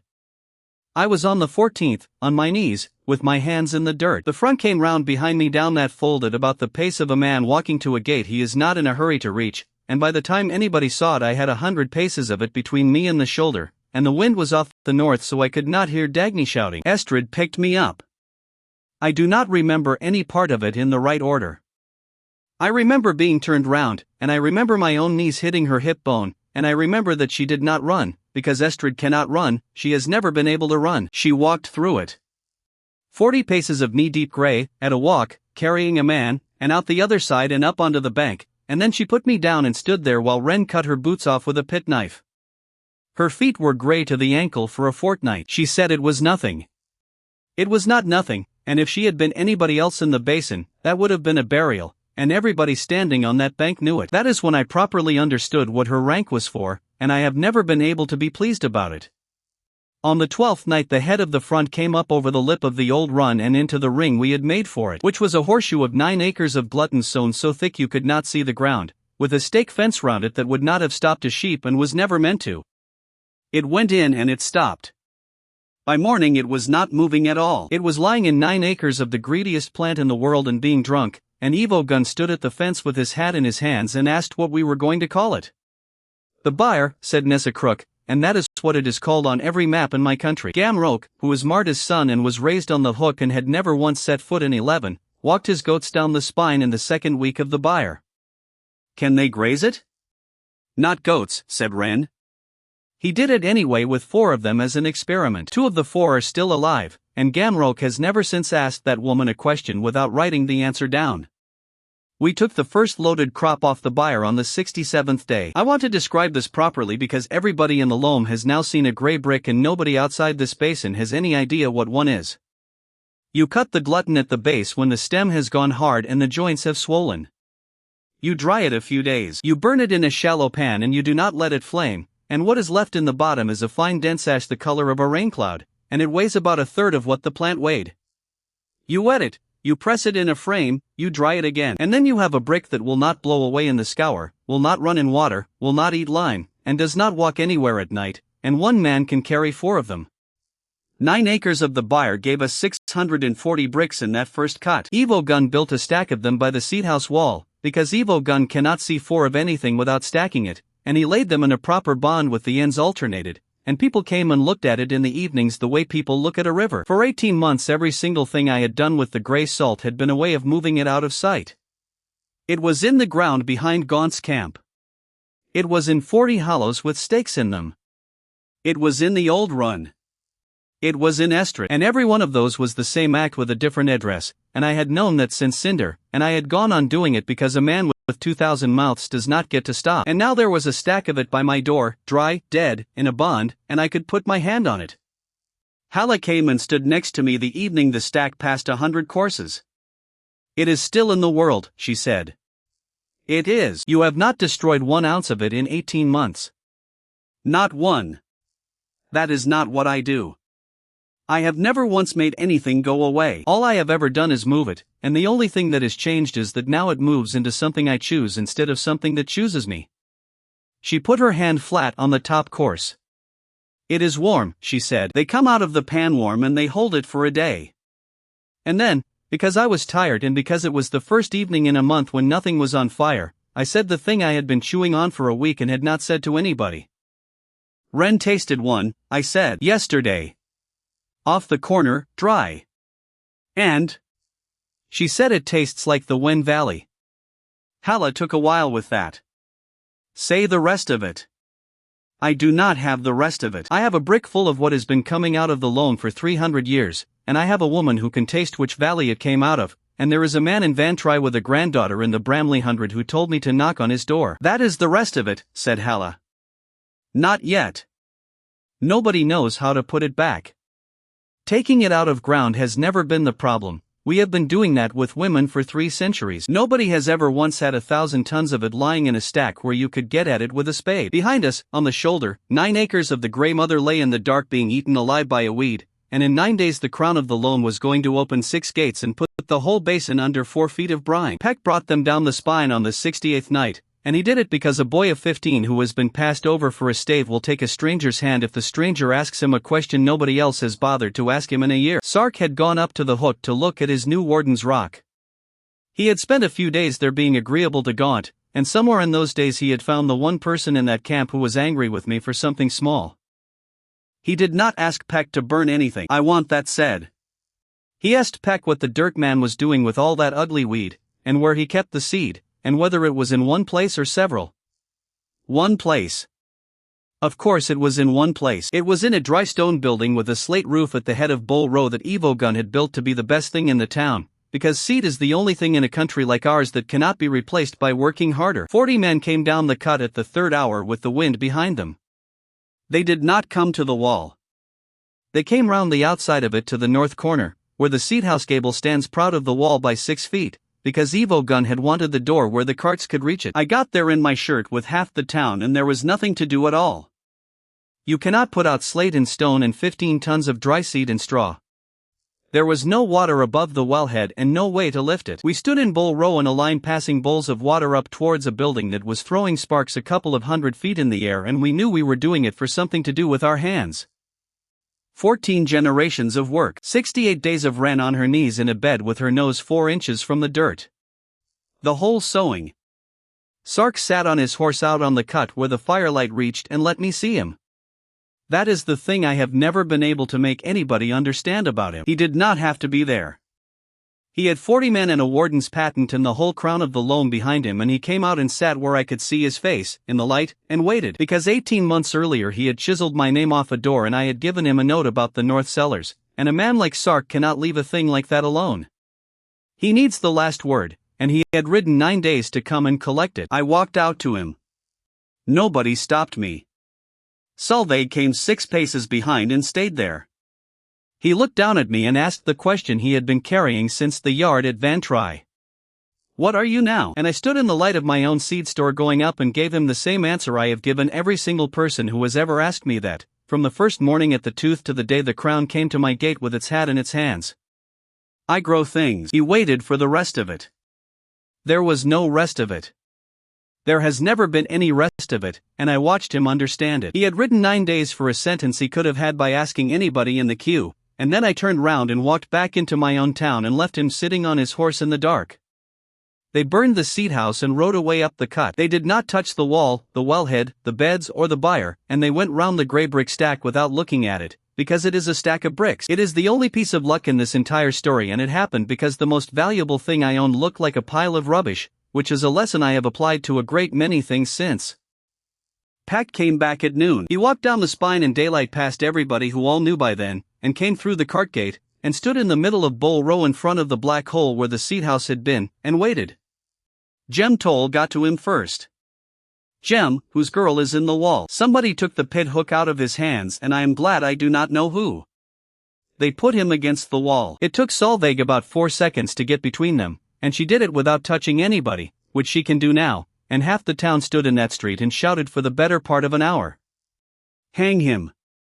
That is what it was. Enough of them, anyway, and they were not wrong to want it, and Bet Low was one of them and she had earned the right. I stood on the wellhead step and looked at a boy of 15 against a wall with a crowd in front of him, and there is only one other time in my life I have seen that exact arrangement of people. I saw it on the hook on the 41st day of the first year, and the man against the wall had done nothing at all, and I had known it, and I had waited a day, and God had been standing where I was standing now with a frightened camp in front of him and every reason in the world. So I said no, and I said it badly. I did not make a speech about mercy. I said no, and I said that anybody who wanted him could come through me, and that is the worst way to do it, because it makes it about the man standing on the step instead of about the boy against the wall. Nesacrook asked me the fair question, out loud, in front of all of them. If it had been the well he sold, and not the seed, would you still be standing there? I do not know. Then you have a mood, she said, and you are calling it a law. She was right, and there was no answer to it, and I did not have one, and about 90 people walked out of that street and did not come back to the queue for a few days, which in the last week before a flood is a very long time. We did not hang him. We put him in the pits under Nessa's gang, and he worked the whole 9 days, and on the last morning he was in the third boat, and I will get to that. Then I went and sat in the ash of my own seed store with the wind coming through the gable end, and I want to tell you what I did next, because I am not proud of it, and it is the truest thing in this account. I did nothing for most of the day. I sat in it. 9 days to midsummer, 1,600 people, a great many of them children, and every seed I had bred in the world gone up in a night, and I sat in the warm ash with my hands over my face like a man in a chair. Wren found me at about the 4th hour. She did not say anything for a while. Then she pulled her shirt out of her belt and shook it, and about 140 glutton seed heads came out of the lining and went all over the floor. I never stopped, she said. Since the stain, every single cut, I take a handful. I looked at the mess on the floor of a burned building. That is 140 heads. That is 4 ounces. Then Hala came in behind her, and behind Hala was Bet Low, and behind Bet Low was half of Bowl Row, and every single one of them was carrying a tin bowl. The crown gives you 1 bowl at the line, dented, stamped underneath with a crown and the letter of the year, 1 to a person. 1,600 people in that town, and every one of them had eaten out of that bowl since the day they came over the water. And in the last month about half the town had taken to keeping a pinch of glutton seed in the bottom of it, under a rag, because I had told them at the wellhead that we were going to need more sours than sacks. I had said it as a way of getting people to help with the pulling. They had taken it as an instruction. We put every seed in that town on the floor of the burned seed house and swept it into one heap and weighed it. 19 pounds and 4 ounces. Is that all of it? That is all of it in the world. 19 pounds of glutton seed, 9 days, and a basin a dozen leagues across. And exactly 1 pair of hands in the world that can put a seed in the ground and have it come up. That is the wall I had been walking towards since the first morning at the tooth, and I had known it was there for 18 months. And I had never once had to stand with my face against it until that week. It does not work under anybody else's hands. Not Wren's, not Hala's. I had them try it in the 2nd month of the first year, 6 beds each, side by side with mine, and the difference is not small, and it is not a matter of skill. Their seed lies in the ground and rots like anything else in this country. So here is what 1,600 people did for 9 days. They dug and I sowed. Nesacrook had the gangs off the pits and split them into 3 shifts, and those shifts opened trench in front of me for 9 days without stopping. Evo Gun set the lines with pegs and strings so that no foot of it wandered. Dagny moved the barrows of dredger mud. Bet Low ran the water. Solveig rang the 9 bell at every shift change, and it never once rang late. And I walked. That is all I did. I walked up a prepared trench with a bag on my hip, bent at the waist, and put seed in the ground with my right hand, and behind me people closed it and wet it, and when I got to the end of one line there was another one open and waiting, and I turned round and went back down it. 19 hours a day. Wren walked at my left shoulder the whole time and fed my bag and made me drink. Hala put a man behind me with a chair, an actual chair out of somebody's hut, and every hour they made me sit in it for a few minutes, and I hated every one of those minutes, and she did not care. My right hand opened up on the 4th day. The skin goes at the base of the fingers first. After that Wren bounded with strips and I went on, and the seed got a certain amount of blood on it, and there is a whole nonsense in the ballads about that which I would like to end here. It made no difference at all. It is a plant. It does not care. First lift on the 3rd day. 1,200 pounds off 19. Second sowing, all of it, every ounce, in the widest ground we had, which was the drown 20 in the whole of the long south, and 12 acres of plowed pan out towards the pits. Second lift on the 6th day. 9 tons. I sat down on the edge of the last trench with my hand in a bucket of water and ran counting the sacks out loud behind me, and I did an arithmetic that I had not let myself do for most of a week, and it came out. 9 tons of glutton seed will sow the floor of a basin a dozen leagues across at the rate the wild stuff sows itself, which is thin, which is exactly what you want, because a glutton wants 9 square feet to itself and will strangle its own brother for it. It was enough. Is it enough? It was enough. It was enough, with a day in hand, and my hand was a ruin, and I had not slept more than a few hours in a row since the fire, and Evo Gun came and stood over me with his hat off and asked the question that everybody had been carefully not asking. You cannot walk on water, he said. How does it get in the ground? It does not go in the ground. It goes on the water and the water puts it down. And if the wind takes it? Then we sow downwind of the wind. He looked at me for a while. Then you need boats, he said. How many? As many as there are roofs in this town, and I will tell you now that you are not going to like where I get the timber. There is not one tree in the Grey Reach, and there never has been. Every stick of wood in that basin came in over the salt line on crown wagons. The winter Hala sold them 1/10 of my beds for 14 loads of sound timber, and by that summer all of it was roof. Evo Gun took the roofs off. He did it himself, starting with his own, and then the seathouse frame that had not finished burning, and then the long shed on Ox Lane. And then he went down Bull Road door by door and asked, and by the end of the second day there were people on every roof of their own houses handing down purlins. 9 boats in 50 hours. Pella Dunn caulked every seam of all 9. She had come off a wagon in the spring with a bad hip and a story about a boatyard at Skell that nobody had believed, and she stood in Ox Lane with a pot of pitch for 2 nights and swore at anybody who touched a hull before it was hers to touch. What do we call them? Whatever you like. You built them. Kite's guards had expected the women to kneel when the legate came through the gap in the wall, and not one of them did, and Hala explained afterwards that the household of the Salt King does not kneel to anybody. Dolby wrote that down as well. It is the only one of her 5 conditions that ever got into a crown record, and it went in as a piece of local color. So the fleet of the Grey Reach is the Alice, the Spoon, Hala's Fault, the Second Mouth, the Ugly Sister, the Ostron, the Fat Cup, the 16 and the Evo Gun, and the last of those leaks and always has. Flat-bottomed, 14 feet, seems caulked with Paolo fiber and pitch scraped out of the Crown's own barrels, and every one of them ugly enough to make a shipwright cry. They are all still here. 2 of them are in the hall at 11 and the rest are in sheds, and every spring the children climb on them and Evo Gun shouts at them, and he is 81 now and he still shouts about those boats. Then I stood on the wellhead on the 75th evening and told the whole town what I intended to do with them. I said that Ashweir would open at first light on midsummer and the water would come in through the throat, which is the gap in the north rim below the shoulder, and it would fill the low ground in a couple of days and the basin in 9. I said that we were not going to the hook. I said that the water was not our enemy. I said the water was a plow, and it was the only plow in the world big enough to sow 12 leagues in a week, and that the Crown of the Loam had spent 3 centuries filling a cistern to kill us with and had accidentally built us the largest single piece of farm machinery in the history of the world. I said that on the morning it opened, 9 boats would go out on it with 9 tons of seed in my hands, and that I would sow the flood from the boat as it came up, and that a glutton takes root in 3 days and does not care whether the ground it wakes up in is wet. And then I said the thing I had said to Legate Kite on the tour, which this town had been laughing at for 8 months, and I said it flat, in my own voice, and meant every word of it.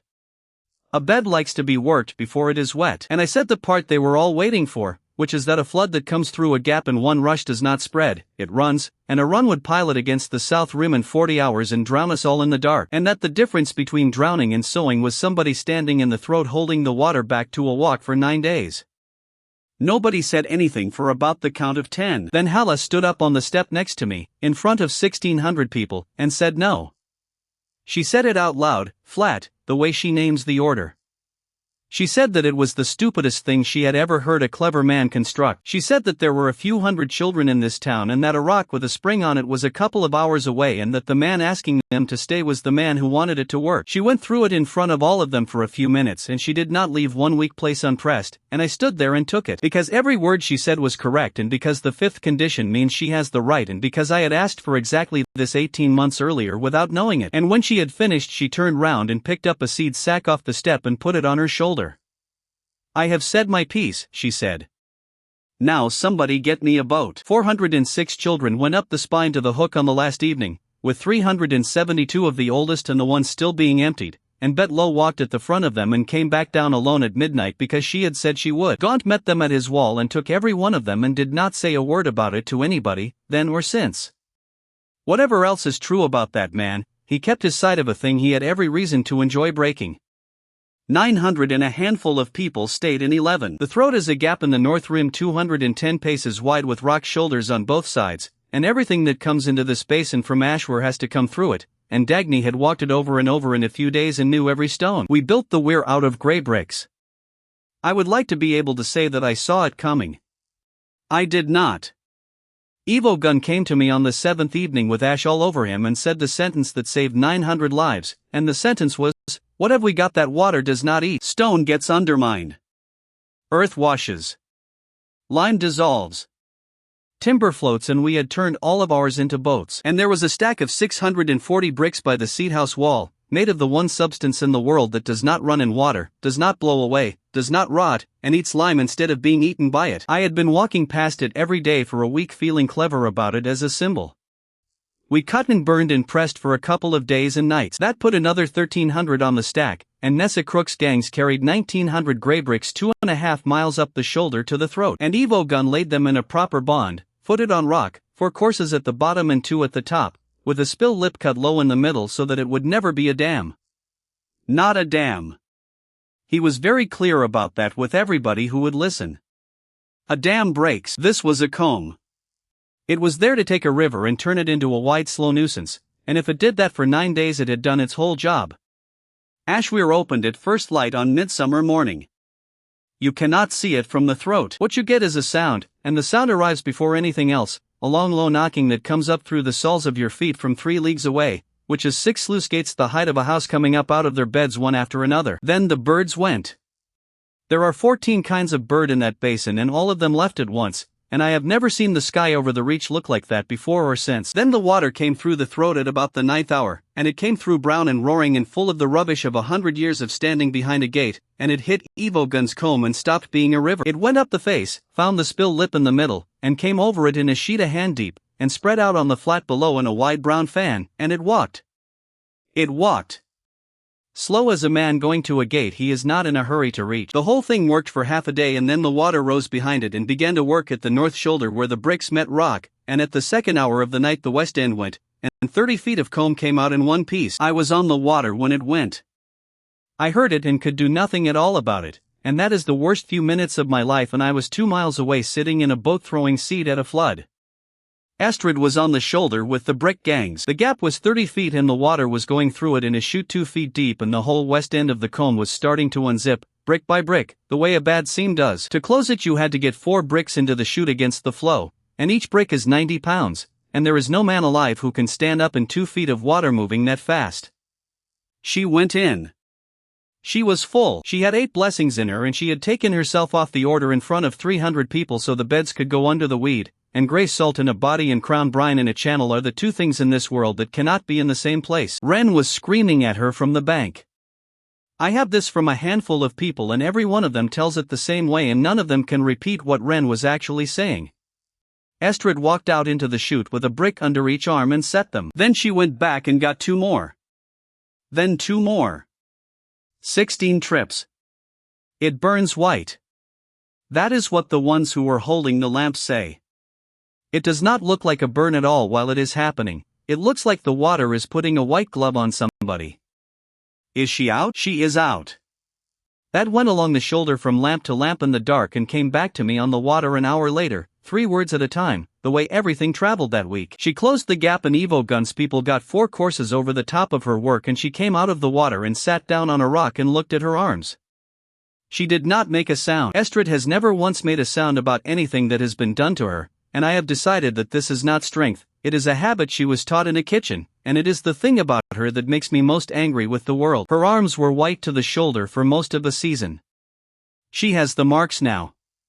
She wears her sleeves short in summer on purpose, in the hall, at table, in front of ambassadors, and I have watched several crown officials fail to keep their eyes off them. Then she got up and carried bricks for the rest of the night. 9 days. I am going to give you the 9 days quickly, because we lived them slowly and I have never met anybody who wanted the long version. 210 paces of comb, held by hand, day and night, by whoever was standing.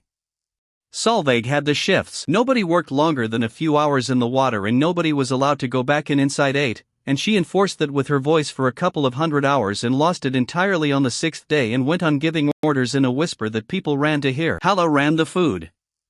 16 boat trips a day from a town that was under 3 inches of water by the 4th day, cooking on the walltop, and the queue at the head of Bull Row went on happening every single morning in a hand deep of brine because she would not let it stop. Dagny swam. That is the only word for it. She was in and out of that water so constantly for 9 days that the whole story of it in the loan now is about her. There are several songs, and every one of them has her carrying somebody, and in fact what she was mostly carrying was bricks and messages. And on the 6th day, Taliskaunt came down off the hook with 20 people and walked into the water at the west end of the combe and started laying brick without being asked, and worked the last 3 days and 2 nights, and never once came to find me, and went back up his rock when it was over. And I sat in a flat-bottomed boat for 9 days and sewed a flood by hand. There is nothing clever to tell you about it. 2 men on the poles, me in the bow with a sack between my knees, out on brown water in the wind, and my right hand going into the sack and out over the side, and again, from before light until I could not see the water. 9 tons. Out of 19 pounds? Out of 19 pounds, in 6 days, and I want it understood that the plant did that and not me. Broadcast, thin, at the rate a glutton wants, which is 1 seed to 9 square feet, and if you go heavier they strangle each other and you get nothing at all. The 9 boats worked a grid Dagny drew, a few hundred paces to a lane, and every boat but mine carried mud. That was the other half of it, and it is the half nobody puts in the songs. A seed thrown on open water sinks and lands where it likes. A seed thrown into a slick of dredger mud goes down slowly, in company, and lands together, and comes up in a mat. Peck was in the 3rd boat for 9 days with a shovel, wet through, doing the worst work in the fleet, and nobody talked to him, and he never once asked to stop. On the 5th day there was nothing. 12 leagues of brown water, 3 feet deep and rising an inch a day, and my hand strapped up, and Solveig horse, and Estrad's arms, and nothing on the surface anywhere at all. That evening Hala came out to the boat with the food and sat in the stern and did not talk about it, and I said the thing I had been carrying all afternoon, because there is only one person I say those things to. If I am wrong, I said, there is nothing after this. There is no second sack. I know.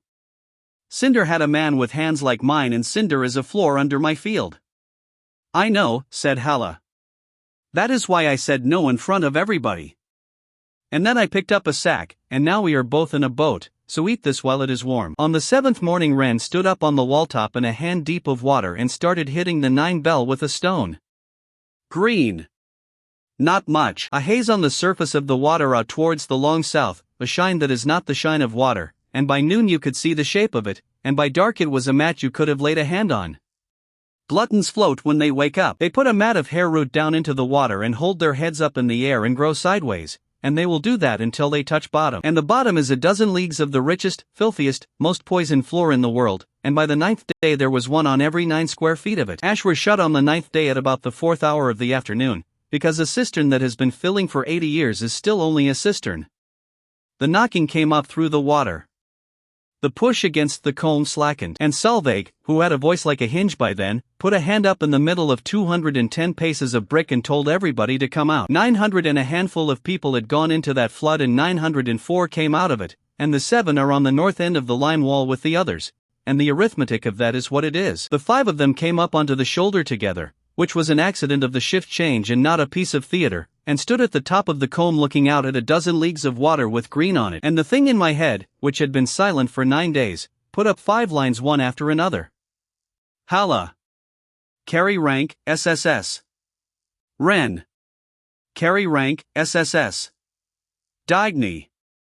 Carry rank, SSS. Solveig. Carry rank, SSS. Estrad. Carry rank, SSS. It has never measured strength. It measures what a body has held. They had held 210 paces of an ocean for 9 days with their hands, and not one of them had killed anything to do it. The water sat in the basin for 10 weeks and it went down in 3 ways, which is a thing I only understood properly afterwards. Some of it went up in the scour, because that wind takes water off a flat the way a cloth takes it off a table. Some of it went out through the floor, which is gravel under the middle third and had been dry for 300 years and drank like a horse. And some of it went into 9,000 acres of gluttons, and that is what matters. They came down onto the floor as the level dropped and they rooted where they landed, and then they got to work, and what they worked on was not only the ground. Ren was the one who found it. She came out to me in a boat on the 4th week with a cup of the flood in her hand and made me drink it. It was foul, because it had 100 years of cistern in it, and it had drowned 2,000 acres of crop, and it tasted like an old kettle, and it did not taste of gray salt at all. They were taking it out of the water. Not the sea salt, that they left alone, and it went down with the rest. The gray 9 days of that flood had gone over 18 months of my hollows and my stakes and the whole floor of the old run, and it had picked up everything I had spent 2 years putting in the ground, and the water was full of it, and a dozen leagues of a plant bred by a mute woman and a struck seed man were sitting in it drinking. We took the first great harvest in the 9th week, off the mud, on foot, 1,600 people with hooks. 9,000 acres, cut, dried, burned in pans and pressed, all that autumn and half the winter, and the stack at the north end of 11 went from a stack to a wall to a thing you could see from the hook. 211,000 gray bricks. And what is one of them worth? Nothing at all.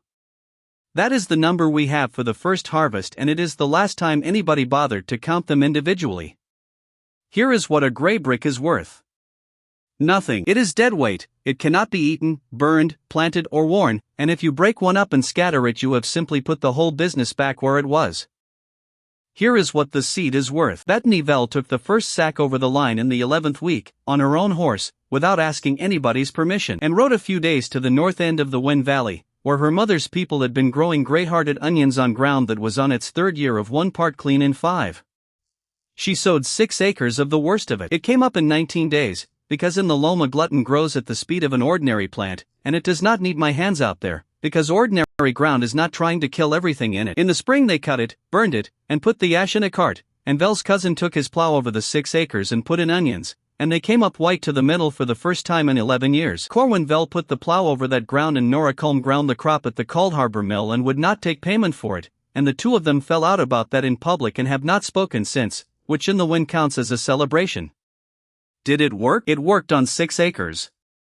Then the whole valley wanted seed, and then Ashcombe wanted seed, and then a man out of the Bramley 100 rode for days to stand in my gateway and ask me what I wanted for it. That is the whole of it. It is not a miracle and it is not a cure, and there is no magic in it anywhere. You grow a greedy weed on sick ground. It takes the sickness up into itself in 3 months. You cut it, burn it, and then you are holding the sickness in your hands instead of standing on it, and then, and only then, does the real question start, which is where you are going to put it. And there is exactly one place in the world that has an answer to that question, and it is a basin with a brick wall growing at the north end of it and a furnace burning all winter, and a man with a bad right hand who can turn out fresh seed in 3 days. Because the last thing about a glutton, and the reason my country is still standing and will be standing when my grandchildren are old, is that it does not breed true. Sow the seed off a glutton crop and you get a smaller, lazier plant. Sow that and you get wire wheat again, the mean little starved thing off the flat, and it will take 18 months to do 11 ounces. 17 generations of choosing made it. 2 generations of nobody choosing unmakes it, and the only ground in the world where a man can run 17 generations in 51 days is a poisoned basin where the crop comes in 3 days, under one pair of hands, which the crown of the loam cut out of its own rolls with a chisel 18 months before it needed them. That winter we put Estrid through 8 long beds, one after another, because the ground was free and there was nothing else worth doing with it. She was empty by the thaw for the first time since she was 19 years old. It took 160 days and it hurt her more than it has ever hurt anybody, because the deep stuff comes out of the joints last, and Ren sat with her for every single lift. The white on her arms did not go and never will.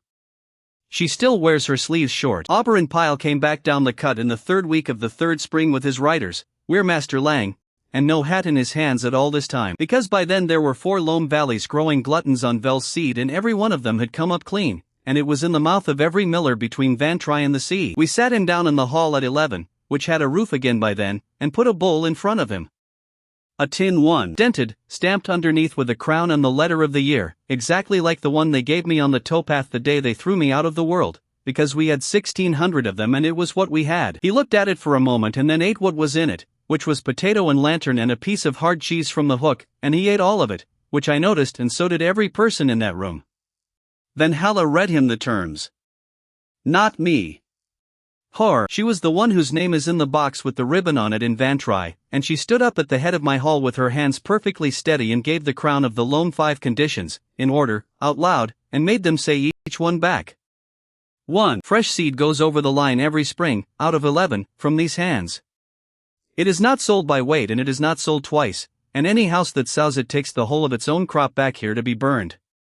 2. Everything that comes off it comes back to this basin, all of it. The reach burns it, the reach stacks it, and no house in the loam is ever again to put 1 ounce of grey into anything that walks. 3. The quiet office closes.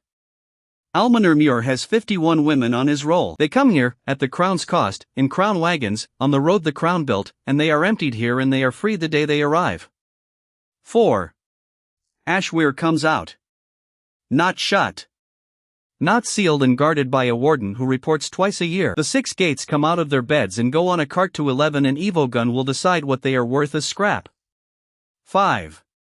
Any house that wants seed sends 1 heir to live in this basin. Not a servant, not a cousin nobody wanted, an heir, and they live in 11 and eat what is in this bowl in the order it is named, and they go home when they are 20, and if their house stops sending, the seed stops going.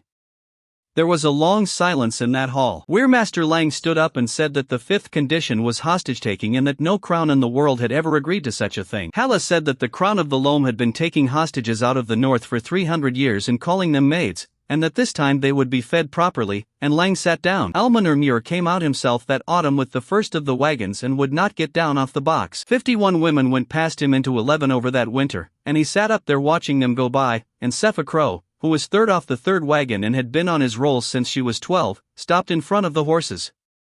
"Do you know my name?" He did not. "Then get down and learn it." He got down. He stayed 12 days, he carried brick for 6 of them, and he has never been back. Pyle turned the bowl round on the table with 1 finger for a while. "Say the 5th one to me again," he said. "Not the words. Say what it is for." So I told him what it is for, and it is the only speech I have ever made in my life, and it is 4 sentences long. 18 months ago you could send a girl over that water because you had never met her and she had no name in your house. You could open 6 gates on a basin because there was nothing in it that belonged to anybody in Vantry. The day a lord's daughter is standing in the queue at the head of Bowl Row with a tin bowl in her hands, this place stops being a hole in the ground and becomes somewhere your own people are. That is the only wall I know how to build. I cannot make one out of stone, I have no army, I have 9 boats and a wind. What I have is that everything the loam needs comes out of 1 basin, and in 9 years' time the person who has to decide whether to do something about that will have grown up here and will know what Halla sounds like when she names the order. And I would rather they came to us as children than as full jars, because I have had both in this town and I know which one comes out able to look at people. Pyle sat with that for a while. Then he asked whether I wanted Emmerich Sark, and he asked it plainly, the way he does everything, and made it clear that it could be arranged, and that in his own view it ought to be. I said no. Not out of mercy. I have never once forgiven that man and I do not intend to start. I said no because the price of this is people going one way, into my basin, to live, and if the first thing I ever ask the crown for is a man to go the other way in a cart, then everything I just said about the 5th condition is a decoration. Do you never want to see him? No. He is a seed factor in Ashcombe now. He buys glutton seed off my house every spring like everybody else and pays the same as everybody else. Halla will not let anybody give him a farthing's difference either way, and I am told he is very careful about his candles. The crown agreed to all 5 conditions in the 9th week of that spring. Dobie wrote the agreement out in a clear hand, and at the head of the sheet he had to give the other party a name, because a crown clerk cannot leave a contract with a blank in it. What he wrote was the Empire of the Reach. I laughed at him. Halla did not. There is no army here, I said.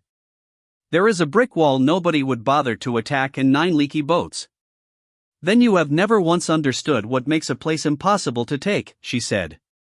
Nobody can starve us, because we grow it. Nobody can burn us out, because they need next year's crop worse than they need us dead. And in 9 years the man in Vantry who has to decide what to do about this basin will have grown up here with a tin bowl in his hands and Halla's voice in his ears. That is what the word means here. It has nothing to do with walls. There is not one soldier in this country and there never has been, and the crown of the loam keeps more men under arms in a single town than we have people. And none of it signifies, because everything the loam needs comes out of 1 basin and the seed will not breed true anywhere else. Why did they agree? They agreed because there was no second sack, and no second basin, and no second pair of hands, and because a plant that will not breed true is the only kind of power that cannot be stolen in a night. Ashword came out that summer. Evo Gunn got the 6 gates and made a pair of them into the doors of the furnace house and sold the rest to a foundry in Ashcombe, and he still says it was the worst made ironwork he has ever handled. And then Hala invoked the 5th condition. Not the crown's 5th, hers. The one she said out loud on the first night in the dark, sitting opposite a man with a dead bean in his fist, and made him repeat. When the 5 of us are whole, the debt is finished, we go where we like, and you do not get to ask us to stay. She said it in the hall with the 4 of them there, and I sat and listened to my own voice from 2 years earlier coming back at me, and there was nothing at all I could do about it. She went to Van Try. Somebody had to stand in the loam and hold the crown to 5 conditions, and it could not be me because I cannot leave the basin, and it could not be a friend of theirs, and it had to be somebody whose name was already in a box with a ribbon on it as a party to a crown agreement. Does she like it there? She says the water is bad and the people are worse, and she has never once suggested coming home. She has a house on Elminer's Row 3 doors from what used to be the quiet office. She has 40 people. She reads every contract for seed in the loam, and she has never once let one past her that had a clever line in it, and there are 2 barons and 1 bishop who cross the street. She comes back at midsummer for a fortnight every year. I did not ask her to stay. I have not asked her to stay in 7 years, and she knows exactly why, and every year on the 11th evening she stands in the doorway with her bag over her shoulder and waits a moment longer than she needs to. Here is what a Tuesday looks like in 11 now, and it is the only thing in this whole account I built on purpose. Who rings it now? The 9 bell goes at first light, and Solveig has not touched it herself in 4 years. Sepha Crow rings it, who came off the 3rd of the quiet office wagons with her hands worse than Hala's ever were, and who now has the water levy in a very short way with latecomers. Wren has the benches at the end of the long south, under a roof, where every sack that comes into this basin or leaves it gets a tongue put to it. She has trained a whole bench of tasters, and she talks the entire time she works, and her apprentices have learned to talk back, and the noise from that shed on a busy morning is like a market. Dagny has the roads. She is never on them, because she is usually at the coast or up the Van Trypost Road or somewhere she has not told anybody about, and she came back last spring with a chart of the northern shore and a settled opinion that boats are for people with no legs. How is she now? Empty, and strong, and extremely hard to argue with. Estrid has the furnace house and the byre. The Grey Mother is still up there in 9 acres of gluttons, getting quietly smaller every year, and there are 40 people who work for her and would walk into brine for her, and she will not permit it, ever, on any account. Hala has Van Try, and comes home at midsummer. Does she ever talk about staying? No. Neither do I. That is the arrangement, and we both signed it in the dark on the first night. The water never entirely went. There is a shallow lake across the low 3rd of the basin now, 4 miles by 2, with gluttons on the margins and a reed we did not plant coming in from somewhere. Bet Low named it Alice Water, and nobody argued, and Evo Gunn has been threatening a proper stone landing for it since the year before last. Den's birdcage has a bird in it. Nobody knows what kind. It came over the north rim on a wind 2 springs ago and stayed, and he calls it Tuesday, and Wren has it 11th on a list she keeps of creatures that have turned up here since the flood. Pack has the cut. Dagny gave him the stave in the 4th year and made him wait for it, and he stops carts on the Crown Road and turns them round and does not care whose arms are on the side, and he has never once mentioned the seat house to me, and neither have I. Talus Gaunt is warden of the Hook and has the mouth and a herd of goats he is unreasonable about. We meet every season and argue about water, and he is right about 1/3 of the time, which is a better average than most people manage, and neither of us has ever apologized for anything. Miratol is 6. She is the first child born in this basin who has never once had anything in her, and Jem takes her past the north end of the line wall on her birthday and puts her hand on his daughter's name. The heirs surprised everybody, including me. There are more of them every spring now, out of houses that used to post people over the water. Wenna out of Ashcombe arrived with a pile of trunks and a woman to dress her. What is she for? That was Ottlebrack, on her first morning, in front of her. Wenna runs the drying pans now, and Ottlebrack will not hear a word said against her. Renapile is 7 and writes to her grandfather every week about the pigs. Does he write back? Every week, in his own hand, and Hala has seen one of those letters and says the old man asks better questions about drainage than his own ministry does. And Odric, the son of the house that used to own the Ambry kitchens, who did not know that when he came and who found out from Wren at the benches inside a fortnight. Did you know what your mother's house was for? No. Do you want to? He did. He sat on a bench in a shed in a basin his family had been posting people into for 3 generations and got the whole of it, and he stayed, and he is 15 now and he can tell a win brick from an Ashcombe brick by the weight in his hand. I still walk the beds twice a day. My right hand is a ruin and my left one has got clever, and Ren has been telling me for 2 years that I should let Odric do the sewing, which is a joke, because it does not work under anybody else's hands and we both know exactly what she is doing when she says it. The clerks in Vantry still put the Empire of the Reach at the top of everything they send, and out there it sounds like a threat, and here it means a morning at the head of Bull Row and a wall of grey brick that gets longer every autumn. The Crown of the Loam writes to me with my name and my office in full at the head of every letter. Halat answers those. Every spring the wagons go over the line loaded with seed and come back loaded with wheat for the furnace, and the wall of grey brick at the north end of this town is 900 paces long and rising, and it will still be rising when my grandchildren are old, and that is fine. That is the arrangement. Nothing goes away. It only gets carried, and now we know where. And somebody still comes off a wagon at the cart gate about once a fortnight and asks me what I am. I give them what I gave a man with a chisel, a man with a spear, and a man with 6 sluice gates. I grow things. Nobody in that basin was chosen for anything. A man was thrown away with a bad hand and a head full of arithmetic. 5 women were thrown away because they were full. A boy sold a seed store because nobody had given him a stave, and an old mason could not walk past 4 bricks without stacking them. None of that was destiny. It was a great many ordinary people, getting up in the dark and deciding, one morning at a time, what to do with the thing in front of them. That is all a country ever is. It is what a place does before breakfast, repeated until somebody bothers to write it down.